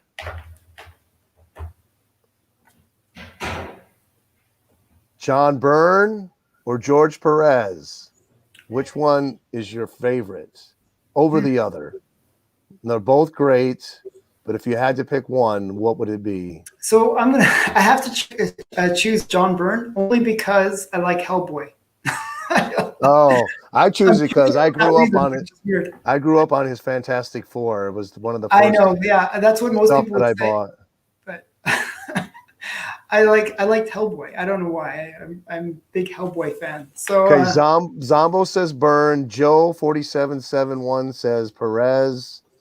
Mark Lenker says George Perez. Jackson Roy Kirk says Perez. Looks like Perez is in the lead here. And then we got Fizz Pop Perez. He did Thunder Agents in the 80s. And then Christopher Schneider says John Byrne. I love Perez. Perez, like, do you have the Inhumans run? No, I don't. But I do have a couple. Like, I have a couple issues, like the key issues from that series. Number 1 and number 2, you could see the jump in his progression from 1 to 2. He does that series, and it's really cool. And it's only a few issues. I think it's 11 issues, if I'm not mistaken. Yeah, I think I have the number 1, like a few. Just I have a tendency of buying the keys and then trying to get the fillers later. And it's weird because if you read number 1, I mean, it's like a setup issue, and then number 2 explodes, and it's like you're like, and then you read 2, and you're like, wow, this is great. Because I actually got the full run off eBay. Somebody was selling it for like $30 for all of it minus 2 issues, and it was number 1. Wow. And they were pretty decent grades. But we got John Byrne. It looks like Perez is the winner on this one, which I don't mind. They're both great artists. I remember when I wanted Teen Titans number 1, my friend had it. He got it from his sister, and I just got me an issue like 3 years ago, a nice high grade one. Yeah, I have that in my basement. That's where my comic room is. I think if you watch my videos, you can see it in the background. We're going to declare Perez the winner on this. Oh no! So we both lost. That's okay. Okay, so next. Oh, easily Swamp Thing. What? I'm a big Wrightston kind of fan. Me too, but if I'm going story wise, I'm going Man Thing. I enjoyed the stories much more. I never got into Man Thing, so I'm a DC guy, I guess maybe a bit. So yeah, I mean they're both they're sort of the same character in a way, but you know, I liked the House of Mystery story. I thought that was just really great. Graphic Man, we're not. The heap isn't counting. Do you have any heap for Airboy? No, I got a few. That's the yeah, first Swamp Thing monster in comics. I would have to say Solomon Grundy would probably be number 2. hmm I wish I had some Golden Age Grundy. So we got 3, 4 Swamp Things. We have 1 Man Thing, 2 Man Thing, 3 Man Thing. I'm not showing my giant size Man Thing. Sorry. I have Man Thing's first appearance. Again, it's in the basement, but That's the comic appearance, or was it it's the magazine appearance, and also I Okay. have his comic appearance as well, What was which I think the is com in turning into Fear, I believe. was it? I thought it was Howard the Duck. Is that No, Man no. Thing? So It's the Journey other into way Fear. around. Yeah, so Howard the Duck made his first appearance in Man Journey into Thing's comic. Fear. What number was that? I think I'm gonna guess 10. so. I'm Was you sure? Was it Fear? Adventures of Fear? something Fear, something into Fear. I think maybe something into Fear, or Yeah, the Fear. Adventures into Fear. Is it See, I was mixing up titles in my head. But yeah, so I have it. It's in the basement. I'd have to look. I should probably just look at it and say, hey. What's up, Steve? But yeah, And we got Savage Tales #1 is where he made his first appearance. But that was magazine size. so it looks like Swamp Thing kind of eased out on this one, so you won that one. But I also go by covers themselves. So if you look at the cover for Swamp Thing's first appearance, It was a great it's cover. it's a great cover. It's just Man Things is too. I love all the Man Thing, but the thing is, once you get Bernie Wrightson off the Man Thing, it goes downhill. or Swamp Thing, you mean? I mean Swamp Thing. Yeah, yeah, you're right. But But actually, the latest series is not bad. you had Mike Plug on Man Thing, so that was good. Mm-hmm. Are you a Plug fan? I haven't read enough of his stuff.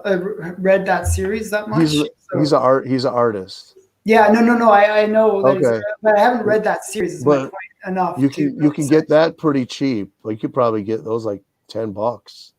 So Yeah, Man Things. I'm not as familiar with Man Thing. It's like one of those things like I challenge you to get in touch with your Man Thing. yeah. Okay, you ready? Okay. You ready for the next one?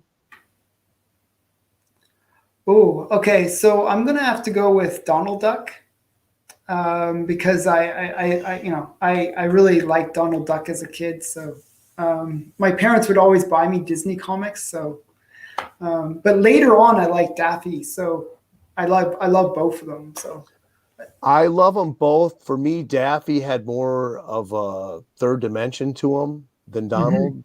Yeah. Donald Duck would just get upset and frustrated with stuff. So I never his whole character. The only thing I ever saw Donald was they had the Disney of the movie or the Disney, thing of the weekend or once a month. Yep. But you had Donald or Daffy Duck you were watching every day after school. Yeah, with Looney Tunes, right? Yeah. Yeah.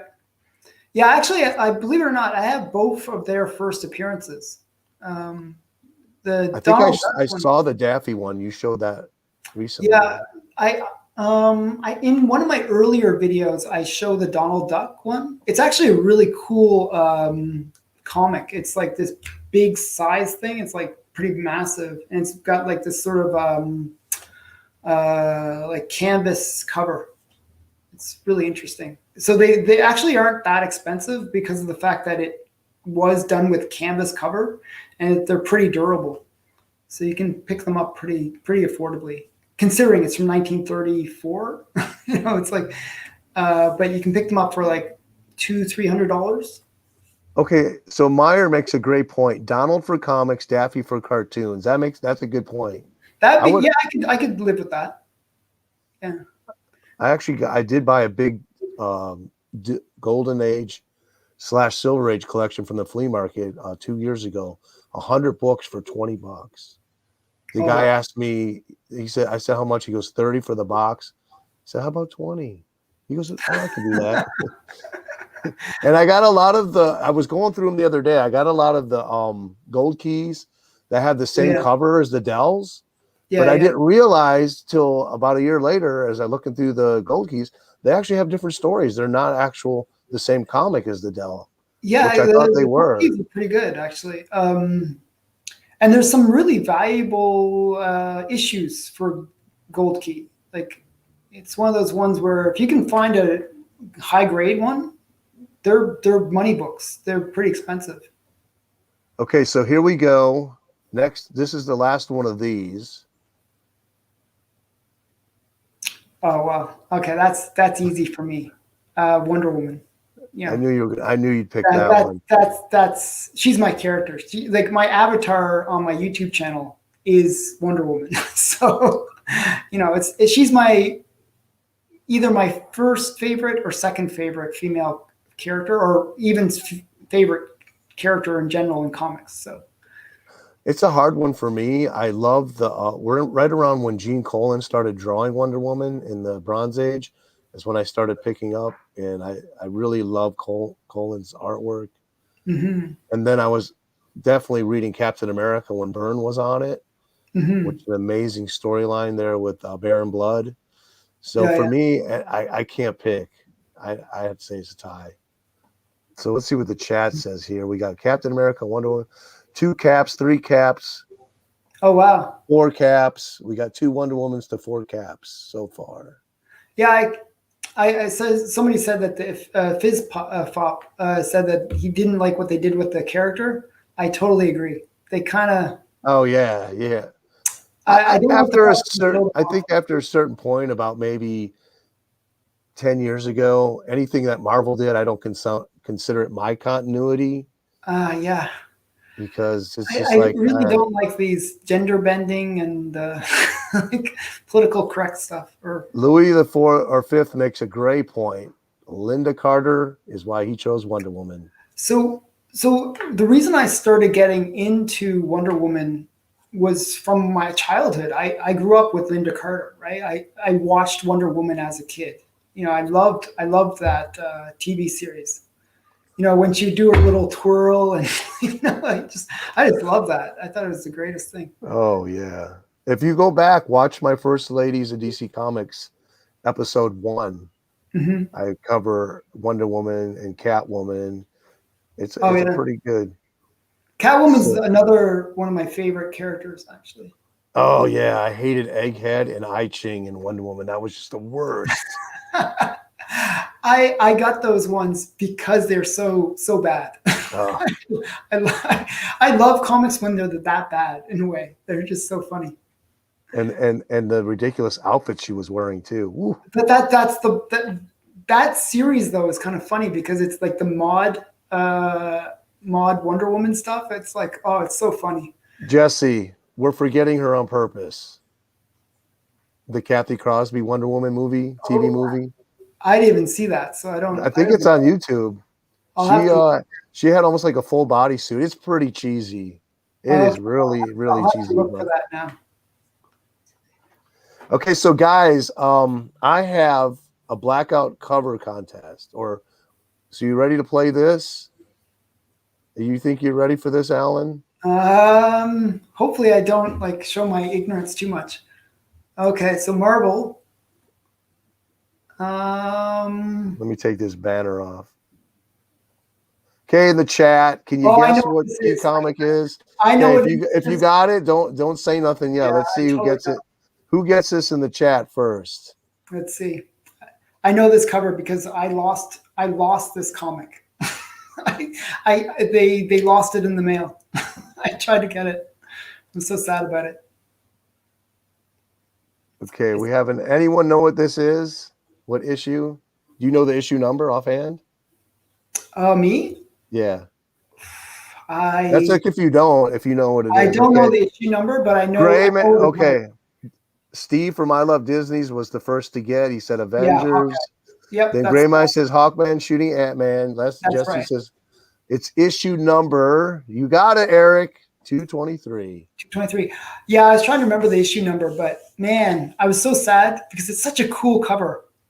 Just a really great cover. Let's see how good you guys are. We're going to go with this one now. Oh, I forget what it is. Let's see if I can get it up. Okay. I was trying to play with this to try to figure out how to do it. Let me see here.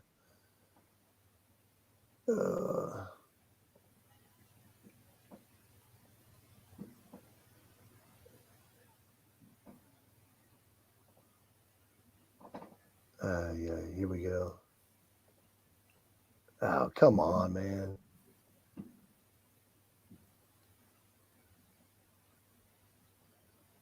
Okay, if you got something to show right there until I get this on the screen.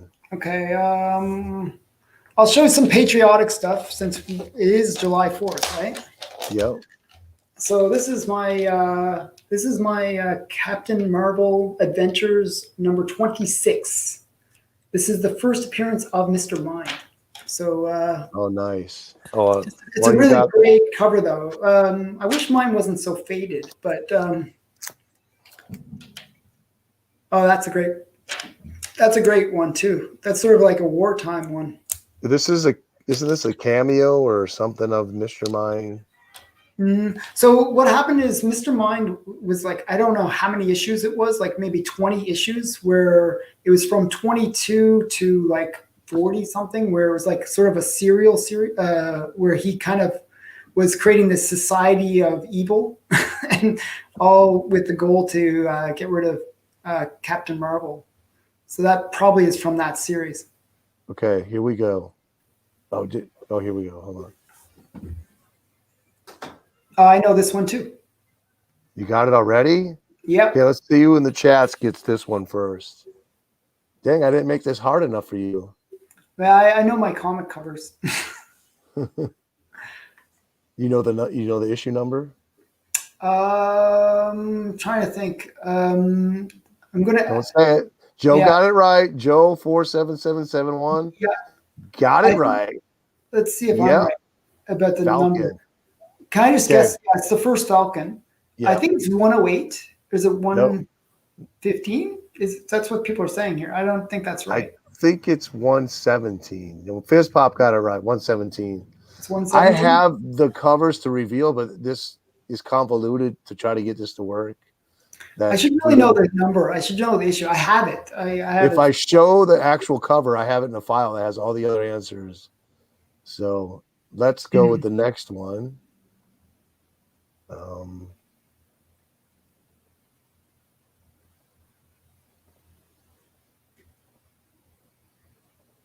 I got that one a couple of years ago. That was like a. Okay, I know this one too because I'm a big fan of this character. We were talking about this character earlier too. Yeah. Dang, I didn't cover up enough of this. Actually, I mentioned this in my my videos where I was talking about my top 50 favorite comics of all time. I just found this in a dollar bin. I think last year. So this was my first comic collecting comic. Oh, cool. I paid $10. And we talked about this artist, how I liked his run on. Somebody got it in the chat. Yep. Chuck White got it. Good Chuck. It's Howard the Duck number 1. Yeah. I love that cover, by the way. It's kind of like Red Sonja meets Howard the Duck kind of look. Like she kind of has that sort of, Red Sonja look. I don't know. All right. Let's see if you get this next one. But that's the comic that got me into collecting comics. I'm gonna guess that you don't get this next one, at least not right away. Okay.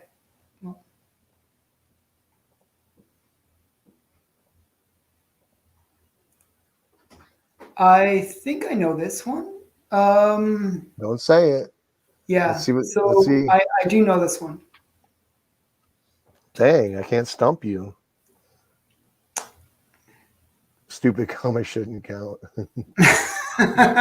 Howard the Duck's awesome. Dave collects. Got it. Okay, Dave, be quiet. Let's see who else can guess what X-Men it is. This is a great cover, by the way. Good job, Dave. No, Dave, it's Not, not not. Fantastic Four. Wait, he was good, and then he Oh, messed. he's trying to lead everyone astray now. You can see the wing at the top. That's the big hint. X-Men 40. I don't think it's 40. It's It's way not. early. It's, Way earlier. yeah, it's. I'm just trying to remember what issue it is. Nope. Joe, you're going the wrong way. Isn't it like 24 or something like that? Is it? I don't think it's 17 either. It's the one with Angel flying at the top. Wait. Nope, not 19. You guess every number and you're going to get it. Yeah, one sec. I'm going to tell you guys what it is. Okay, you ready? What is it, Alan? Tell us what it is. What's Okay, the key? wait. I'm going to look it up. I know the issue number. Really? I don't Yeah. know it off the top of my head. Okay, one sec here. I have a clue up there I shouldn't tell you where the clue is though. What are you doing? I'm looking it up. No, not you, my cat. Oh, okay. I'm cheating. He's inside one of my short box lids, scratching it up. Okay. Mark Lanker, you're the closest. It's number 3. It's the first block. No, it's not. No. Oh, so that's right. You don't know what it is. You don't know what it is then. I'm not sure what cover it is. What's the key? Oh man. What's the key, guys in the chat? What's the key? Anybody know what the key is? Oh my goodness. This is the first Juggernaut. Yep. Oh, number 13. Yep. Oh my goodness. I should have recognized that. I knew I was going to stump you on that somehow. Oh, shoot. I was so focused on Angel that I was thinking it was a different comic. I was focused at the top, not the bottom. This next one's going to be like super, super easy. Let's see who gets this. If you get it, no, of course, you're not going to say nothing. Oh, shoot. It's too easy, I think. I should have covered up more. Well, maybe, do you know what it is? I'm not sure. It's one that I'm not. It's not a huge key, but it got hot recently. I'm going to have to guess on this one because I'm not really sure. I don't know this cover that well. Jesse, what about my channel? You don't love my channel? Did somebody say they love my channel? Yeah, Jesse Lynch. He's oh, great. Thank you. Great buddy. He's from Minnesota. He's near you. He's right on the border. The Jackson Roy Kirk. No, I Love Disney got it before him. Wow, it's seconds before you got it, Jackson Roy. Is it yeah, I thought it was Marvel Chillers. Yep, Marvel Chillers #1. Okay, that's what I was going to guess, but I don't know the issue. I don't. Okay, next trivia question. Who believes Alan was actually going to guess it? I wasn't going to guess it. I didn't guess. I didn't know it. I should have, but I didn't recognize it. Marvel Chillers, though. I did know it was Marvel Chillers, but I was not sure which issue. You know what? You're my guest. I have to believe you. So, yeah. Okay, here we go. I do know this one. Oh, I know this one. Now I see them. They're too easy. This one's pretty easy. I should cover up more. This one, yeah, I'm probably right. I'll guess. Go Packers! Go Packers! And Brewers. Dave said he thought you knew everything, Alan. Yeah, I usually do. I just he knows everything when he wants to know it. I'll pretend that I know everything. I believe Joe's right on this. In comics, not graphic novels. I think he's right about that too. I had signed prints by what's his name, Bob McLeod, and I cannot locate him. I got him at a con years ago, and I have no idea what happened to him. So I'm one of those few people that actually liked the New Mutants movie. I haven't seen it yet. It's not bad. It's not the greatest, but I really did like what's her name. Oh, why am I okay? Now I'm forgetting names. What's the character where she has like the little dragon character thing? Kitty Pryde? No. She has a dragon, like witch. Shadowcat? No, she's like a witch. Oh, come on. I don't know. Oh, she's like a Russian girl. Her first appearance is in Giant Size X-Men. Oh, was she in the miniseries? Magic. Thank you, Yeah, Joe. Thank you, Joe. she was in that miniseries. Magic. Thank you. I was blanking on the name. Like, but yeah, Ilyana Rasputin. Yeah. So yeah. I found the 4-issue miniseries in the dollar bin last year too. Yeah. So she made her first appearance in Giant Size X-Men. Not many people know that. But then she wasn't called Magic at that point. She got called Magic later. So yeah. Okay, this is the last one I got here. In your honor.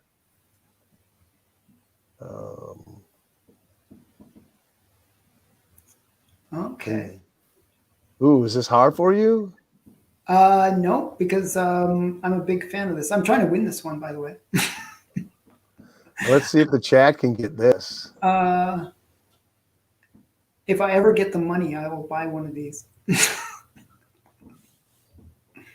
Okay, this is the last one. After this, I got a couple of Schomburgs if you want to show some, and we'll do a little bit of this, a little bit of that. We'll head off around 9:30. Okay, who said anybody got this yet? No, it's not Harley Quinn. No, it's a character that I said that I like the most. Oh, now you just gave it away. It's not Thanos.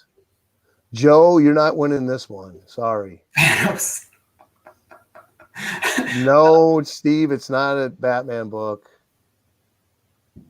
Wow, they're stumped on this one. I'm really surprised. This one's like these are a major cover. Most of these guys. Yep. Yes, got it. Pop got it. Yep.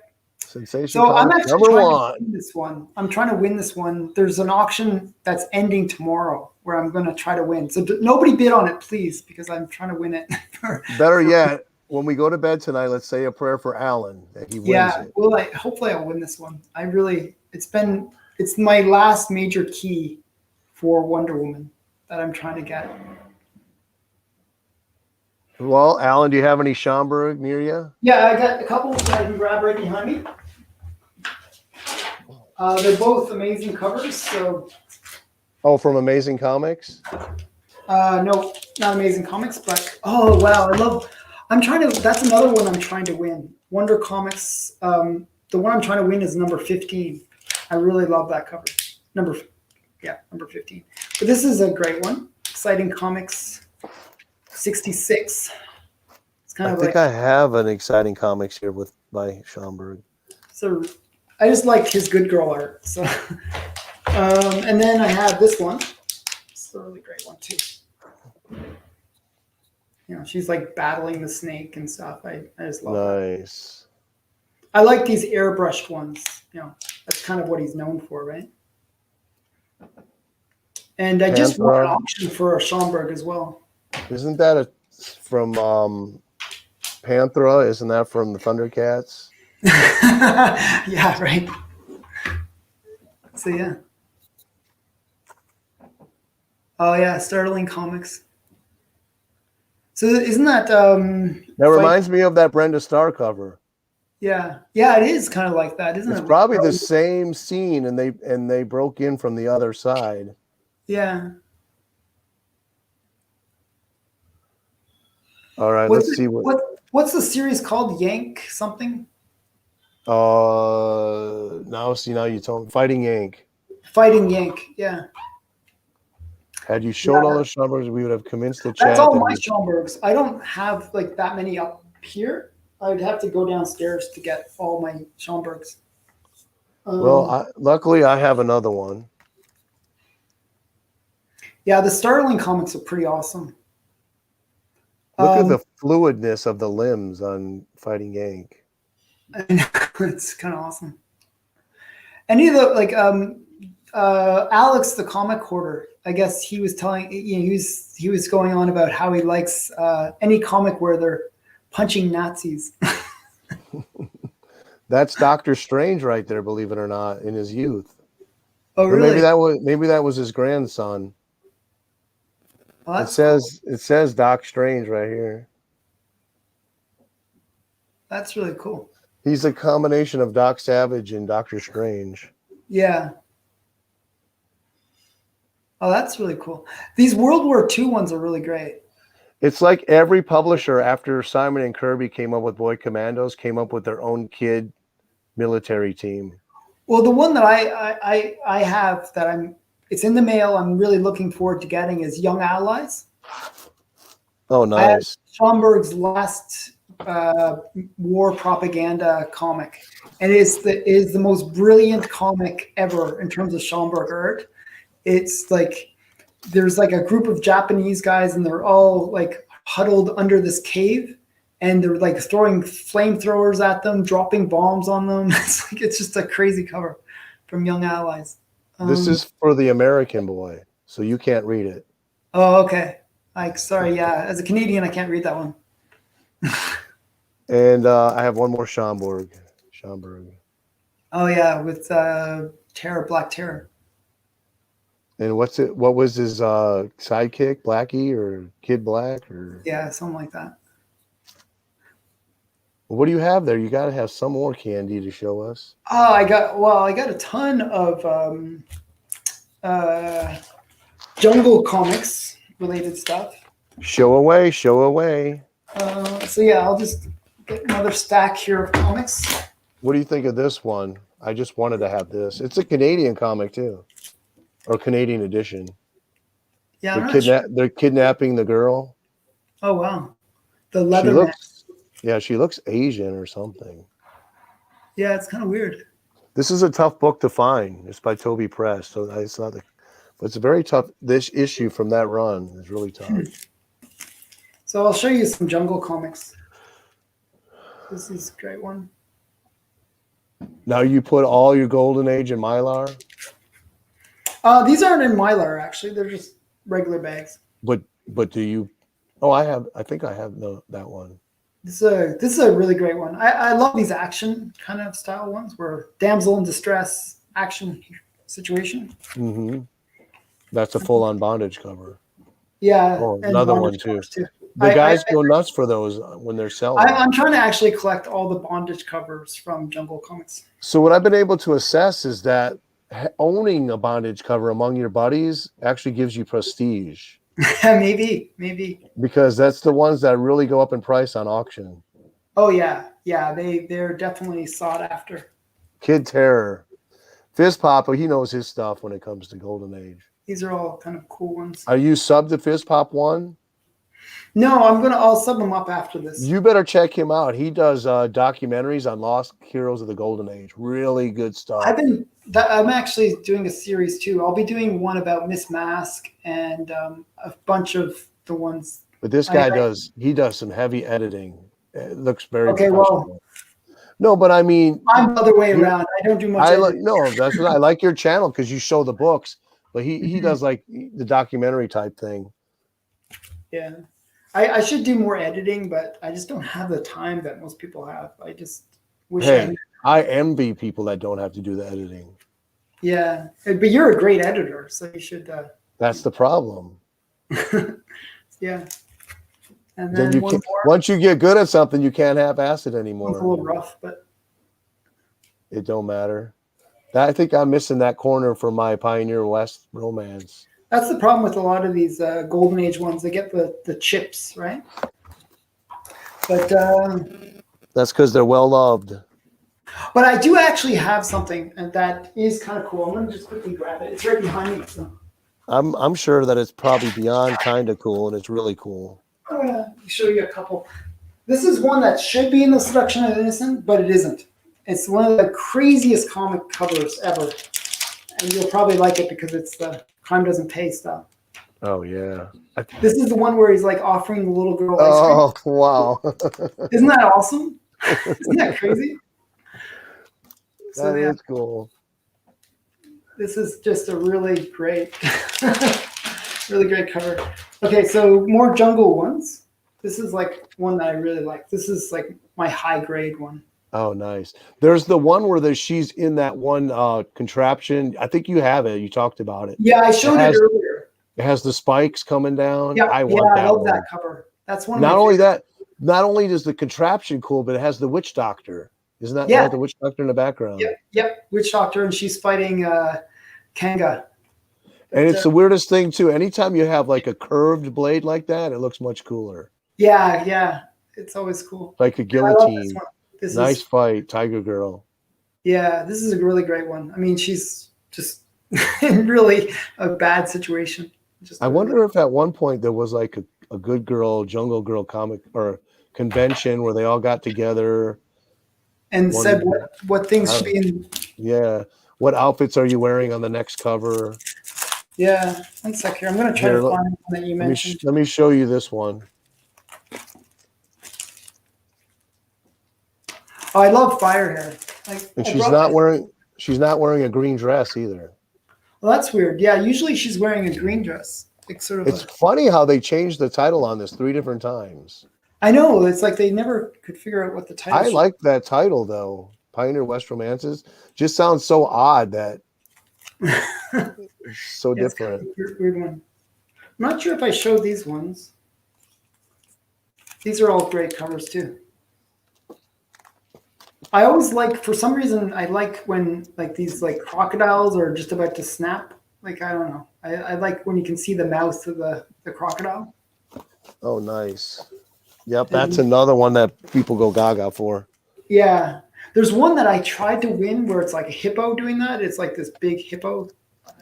It's an early one that I tried to win, but I didn't win it. This one's, I like the bondage covers, as you can see. These are all bondage covers. Hey, honey, I love these bondage covers. Yeah. So yeah, one sec here. But I do have that one that you were mentioning. I'm just wondering where I put it. Now all my comics are totally disorganized. I know. That's the thing. After we get done with the live show, I want to go to bed, but I'm like, man, I can't leave my comics sitting out. I know. I'll have to reorganize all these. I'll go insane. So this is the one you were talking about. This is just yeah. It's a really great cover. It's one of my favorite covers. I mean, you think, did the artist see that somewhere that he said, I got to put that on the cover? Yeah. I just think it's so funny. Like, there's just so many bad things happening to this poor girl. Like, I don't even know. So I didn't even notice that his hand is the only thing. Like somehow his hand is holding up this big slab. Like you said, that's the end of the Batman TV show right there. Yeah. The cliffhanger. The funny thing is, when I was growing up, I'd get the Batman cereal, the serialized TV series, and it was always at the end of some other Canadian show. And what they would do is they would always leave it at the cliffhanger, right? And then you would have to stay tuned to the next week to see what happened. How did Batman get out of that cliffhanger? For some reason, I'd always miss that next episode. So it drove me nuts. I'd be like, okay, Batman's totally going to die here. And then I'd miss that next week. And then you'd get into another circumstance. And I'd be 15 years later, you're like, oh man, that's how he got out of it. Yeah, so actually, I was trying to find on YouTube those old videos of the '60s Batman series. I really liked those. I thought they were just so cheesy that they were pretty awesome. So yeah. Do you ever watch the show, the series, The Comic Book Man, with Kevin Smith? I watched a few. Yeah, I'm not a big fan of this, but sometimes they say some pretty cool stuff. Jeff Smith and stuff. He's going to be doing the new He-Man series. Oh yeah, that's right. But I don't know. I'm hearing bad rumors about it. So the trailer looked awesome, but I'm hearing weird rumors that it's not going to be that great because I guess they're going to go make the female the super powerful character. That's going to, yeah. I wish they would stop doing that. Yeah, even they're losing money, they still keep doing it anyway. Yeah, they keep on doing it. It's not about money for them. It's about pushing a message. So it drives me crazy. Well, it can only last so long. Yeah. Well, once they run out of money, then we can have good entertainment again. So, by the way, I'm going to have to wrap up soon because... yeah, we're going to do a 9:30. Can you do 9:30? Yeah, we'll say 9:30. Okay, that's fine. I got a couple horror books here. Well, Okay. Yeah, show some horror. this is a Okay, Canadian. This is the Canadian edition. I guess this is supposedly hard to find too, Tales of because it's Horror. the That's Canadian. a cool one. And I love Yeah, this. I don't know. I don't like this because you can't see like the horrific No, that's face. no, in a weird way. I know it kind of ruins it, but in a way, that's kind of cool. I kind of like that. You know, And you it's got sort of. voodoo cover. Oh, that's interesting. What's that called? Ghost Ghost Breakers. Breaker. I'm not familiar with that one. I mean, that's the cool thing about the golden age. There's just so much stuff that, you know. I showed you this one, I think, already. No, you didn't. No. Oh, this is extremely difficult to get. Yeah, I got a bunch of real clues. This is probably the best cover out of the whole run, except for the superhero stuff. Before it became the crime stories. But this is such an extremely hard cover to find. Based on a true story, too, about this woman who poisoned her husbands. Well, I think we have a great turnout tonight. We're still at 21. I think 23 was our peak so far. While you're getting that, I'll show this one. I know Steve posted his on Instagram today. One sec here, I'm gonna find something.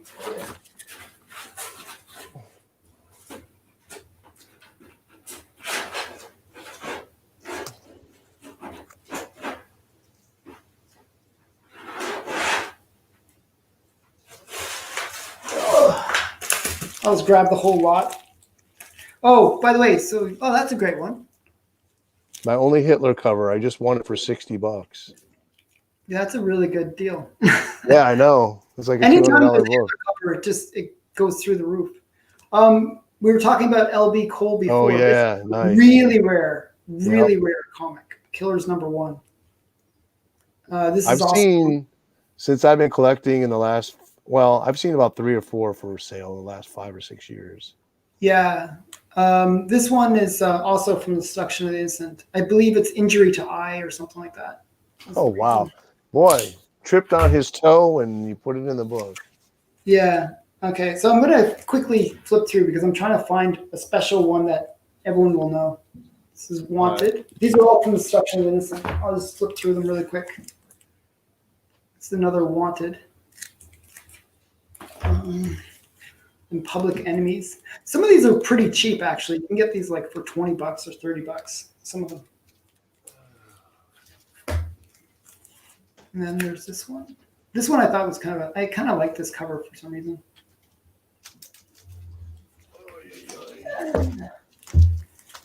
And then.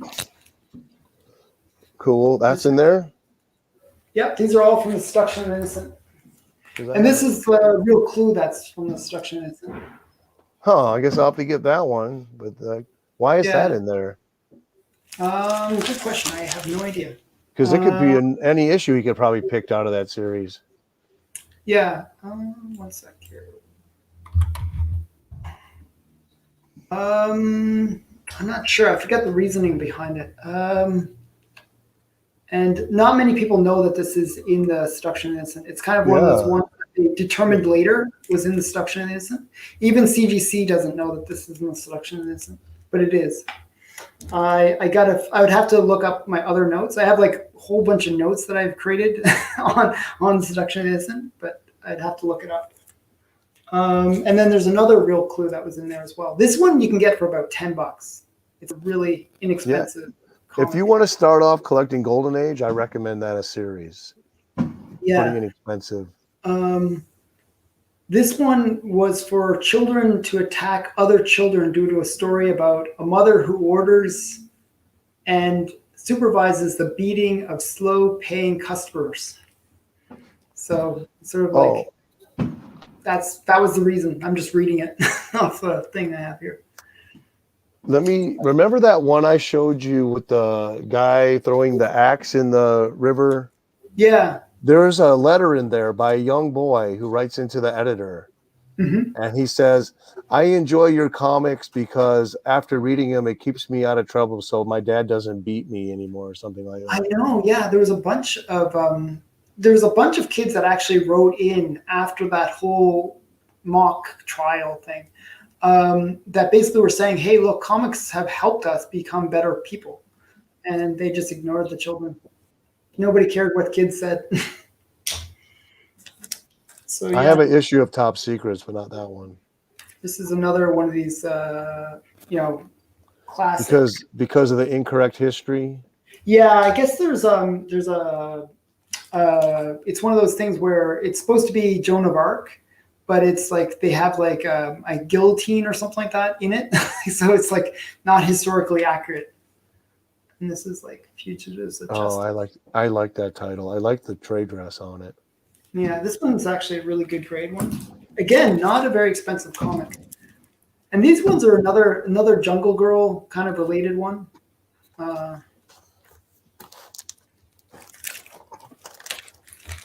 and then we got Crime and Punishment.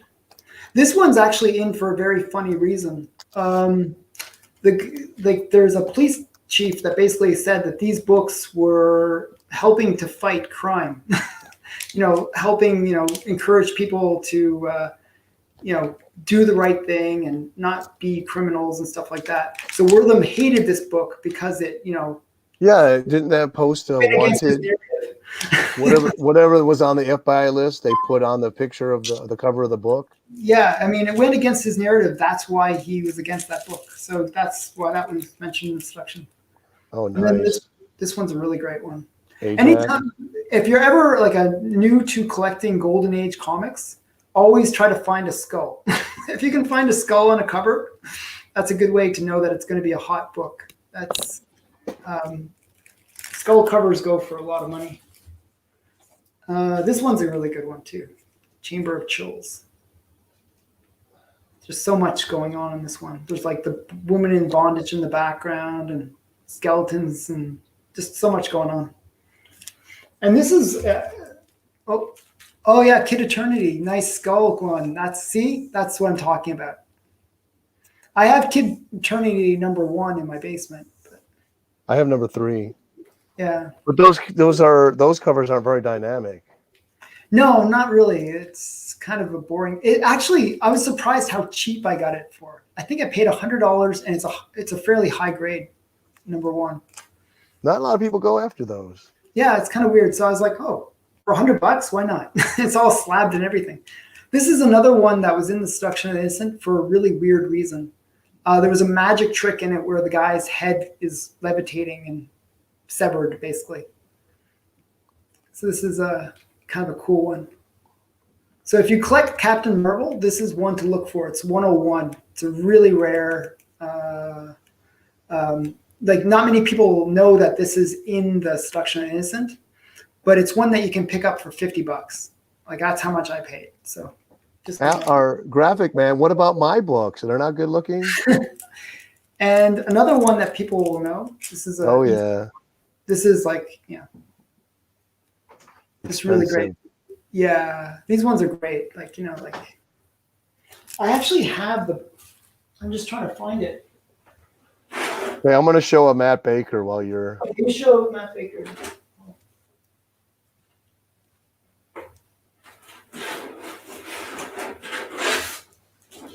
Oh, this is definitely a headlight cover. Let me see. Oh wow, that's great. I like that cover a lot. Either that, or there was giant mosquitoes out there in the jungle. And I have an LB Cole here. Didn't you show this recently? No, I don't have that one. You showed it to me, I think.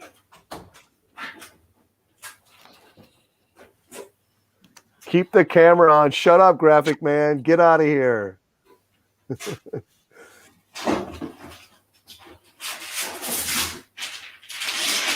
All right, fine. Then you're not going to see this next comic. Avert your eyes, graphic man. Blue Beetle #9. Oh wow, that's a nice one. One sec here. I'm trying to find. He's trying to find stuff, people. Yeah, Fizz Pop, you did a great documentary on Captain Midnight.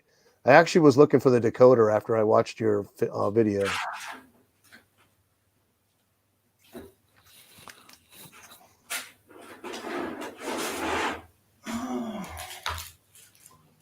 I'm kind of worried.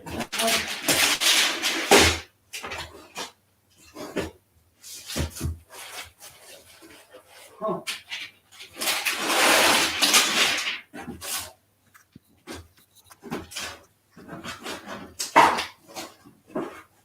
I can't find it. There's a major comic that everyone will know once they see it that I cannot find. Well, then we won't know it. It's the one with the hanging cover. Oh, yeah? See? I was going to show that. It's not in my book. It's not where it should be. But I'm going to show you a couple other EC comics. These were all from the Seduction Innocent. Oh, nice. Raw. You can actually read those. You're still not going to read them online, are you? Yeah, I read these ones online. Why, man? Just feel that paper and smell. There See, is when I'm reading, you can smell these. You can probably smell it from where you when are. I read, if you were observing me when I read a book like that, I smell almost every page after I read it. My wife's like, "Why are you stumbling through the house?" I said, "I just read a comic and smelled it." This is another great one. Oh, I love it. Can you take that out so we can see it, the cover? Yeah. It's a low grade, so it's not going to get any worse. I don't think I've ever seen that before. Yeah, I've never seen that. Tegra. Yeah. Tigra the Jungle Empress. Is she related to Zegra? I'm not sure. Did they change the title? I think they changed her name a couple times, so maybe it's the same character. And look at those beautiful Black Panthers. Yeah, you can see this one's a bit of a low grade. You can see how it's a little bit mangled here. That's a perfect Night Tiger comic. Yeah. So this is it's a really great. That's the first appearance of Black Panther in comics. Yeah, maybe. So yeah, and then there's one more that I can show here. Nice. I always like these ones where the girl's got kind of ripped clothing for some reason. I like that. And we know the reason. Don't know why. I don't know why. I like these Rula ones. Rula is kind of my favorite Jungle Girl character. One sec here. I'm gonna try to. I'm gonna put that quote on my Instagram. I like comic book covers with women with ripped clothes for some reason. Yeah. I always like to. Okay, so I'm gonna show you. I found it. I knew I had it, but I just didn't know where I put it. There's this one. This is the LB Cole cover. Oh, nice. Is that part of the Terrors? Yeah. This is Terrors of the Jungle. These are reprints. Not many people are. Wow, those guys are cooking her up, and they're going to be eating good tonight. I know, it's awesome. It's a great cover. And then this is kind of a weird one, Tex Morgan. This is Injury to Eye kind of one. Okay. Let me share this. Hold on. Okay, go ahead. Now I got a couple more, and you'll see. Okay, then Night of Love. Oh, I like that. Isn't that awesome? Yeah, nice. And then you'll like this one. This is that same artist that you were going like. Right. Yeah. So what's that one? Why is it in there? Crime and Punishment. I have to look it up because I have no idea. I was reading people used to make fun of Charles Burrow because he would sign all his art with the biggest signature ever. Biggest signature ever. And a lot of it he didn't even do. Oh, really? Yeah. It's like I'm looking it up. Okay, I have one here that should be in the Seduction of the Innocents. It's a headlight cover, and it's you'll see. You might even have it. Yeah. Wait, you put it in. Put it up, and I'll see it, and I'll find out what this reason is.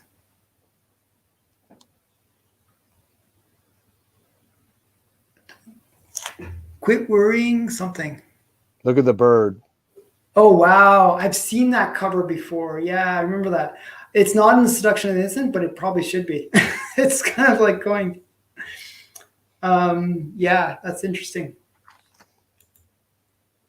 Okay, I cannot find the reason for why this is in. A lot of these where what you have to do is actually look it up. Like my notes have like references, like page something something from the Seduction of the Innocent. So I'd actually have to look this one up. But Hold the on. big one that I really want to show. Okay. I'll let you do your thing first. Wait, I'll let you do your first. Sparkler. Wow. Is that Nancy? Yep. That's such a weird combination, by the way. Well, this was their first original feature in their book. The rest were newspaper reprints. Okay, so I'm going to show you the big book. This is wow, one of the big boys from the whole. Did you pick that up when you could get it at a good price, or? Yeah, I picked it up last year. It looks pretty decent shape too. It's in decent shape. It's like what grade did they say it is? It doesn't say on it, but I think it's like a 3 or 4. Oh wow! You know, something like this. I think this would go for like 1,000 or 2,000 now. And who does the cover? It's Johnny Craig. Okay. He does the smile. So this is the one that most people recognize from the Seduction of the Innocent. You know, it's got the broken neck. I mean, it's pretty full on. That one and the one holding the head. Those are probably the two most famous. Yeah, but the funny thing is the one holding the head isn't from the Seduction of the Innocent. Oh, wow. No, but they used it at the trial. They used it at the trial. That's why that one's famous. And it's the one that I consider to be the one that ended the whole golden age. So yeah, it was almost like a metaphor. They chopped off the head of the comic industry. Maybe. Yeah, it is kind of symbolic of that. Do you have the Wolverine homage? The Wolverine homage. I think it's from Old Man Logan, where they have Wolverine's head chopped off. Well, Sabretooth. Oh yeah, Sabretooth. No, I don't. I was looking for that one actually. There's another one that I'm really trying to get. It's Exciting Comics #1 from the modern age. Hold on, I need to give Steve advice. Steve, jump on that right now. Okay. Oh, really? That's really expensive. I didn't realize it was that pricey of a book. Ask them if they'll take 100 off. But the one I'm looking for, it's Exciting Comics #1, and it's from the modern age. But it's like an homage, and it's like Miss Mask holding the head of some like other superhero. Oh yeah. It looks really cool. I've been trying to pick it up, but the shipping is killing me. Like I can pick it up for like $15, but then shipping's like $40. It drives me crazy. Courage Comics. That's an interesting cover. $20 on eBay, found it. Yeah. And it's got a shoe store stamp, Kate Brothers. Yeah, I mean, if you're lucky, you can pick up Golden Age stuff for fairly cheap. The thing is, you have to be the first one to get to that new post. Yeah.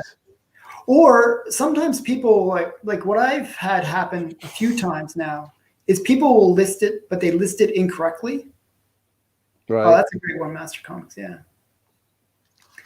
But and then you just bid on it, and it's like you get it really cheap. Blue Bolt. And this is my last one to show. Well, yep, we got a minute left. All right. So any closing thoughts, Alan? Any advice for life or anything? Make sure you subscribe to both channels. And, I'm always getting new stuff. So I always try to show some kind of cool comics that I'm collecting. I'm watching more and more of your videos. I like your videos. I find you have a similar style where you get into the history a lot. So I like that. So I think it's important that people, when they buy comics, to know that history, to have that context. I think that's really important.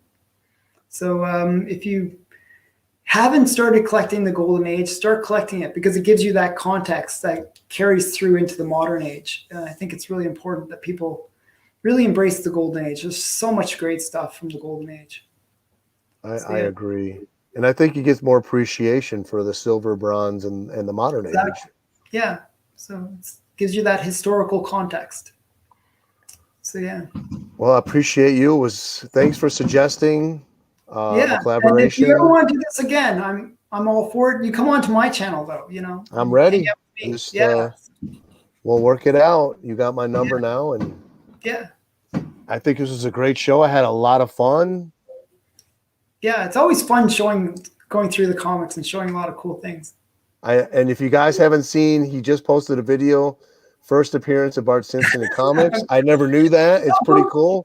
But the only problem is you shouldn't say that. It's like a Guess Who game, right? Oh, but you just ruined it now. Well, you give pretty good clues. I mean, within the first 2 minutes, we know who. Yeah, it's pretty obvious. But I'm doing a few others that are coming up that might be a little more challenging. So. What am I working on? I'm working on, and Steve, I Love Disney, did the narrative. I'm working on a small, like 4 or 5 minute video on the history of the oval symbol on Batman's chest. Oh, wow. That should be interesting. That. And me and Steve are working on 12 more rules to a better comic book haul. Mm-hmm. It's a very satirical laugh at yourself in the comic book community type thing. If you haven't seen our first 12 better rules for a comic book haul, go check it out. You will laugh so hard. Yeah, there's a bunch of videos. I actually have like tabs open with a whole bunch of your videos. I'm just planning to watch them. So I just love to have fun. I love to laugh and just enjoy life. Yeah. And so I'm glad that we're friends now, and got to meet a lot of new people the last few weeks. So, but I know you got to go. It's 9:32. I want to say thank you. We had 23 people show up. We got 18 right now. What a fantastic group of collectors we had here. Okay, thanks for coming too. Thank you. Have a great night. We'll talk later. Everybody have a wonderful night. Thanks, guys. Bye.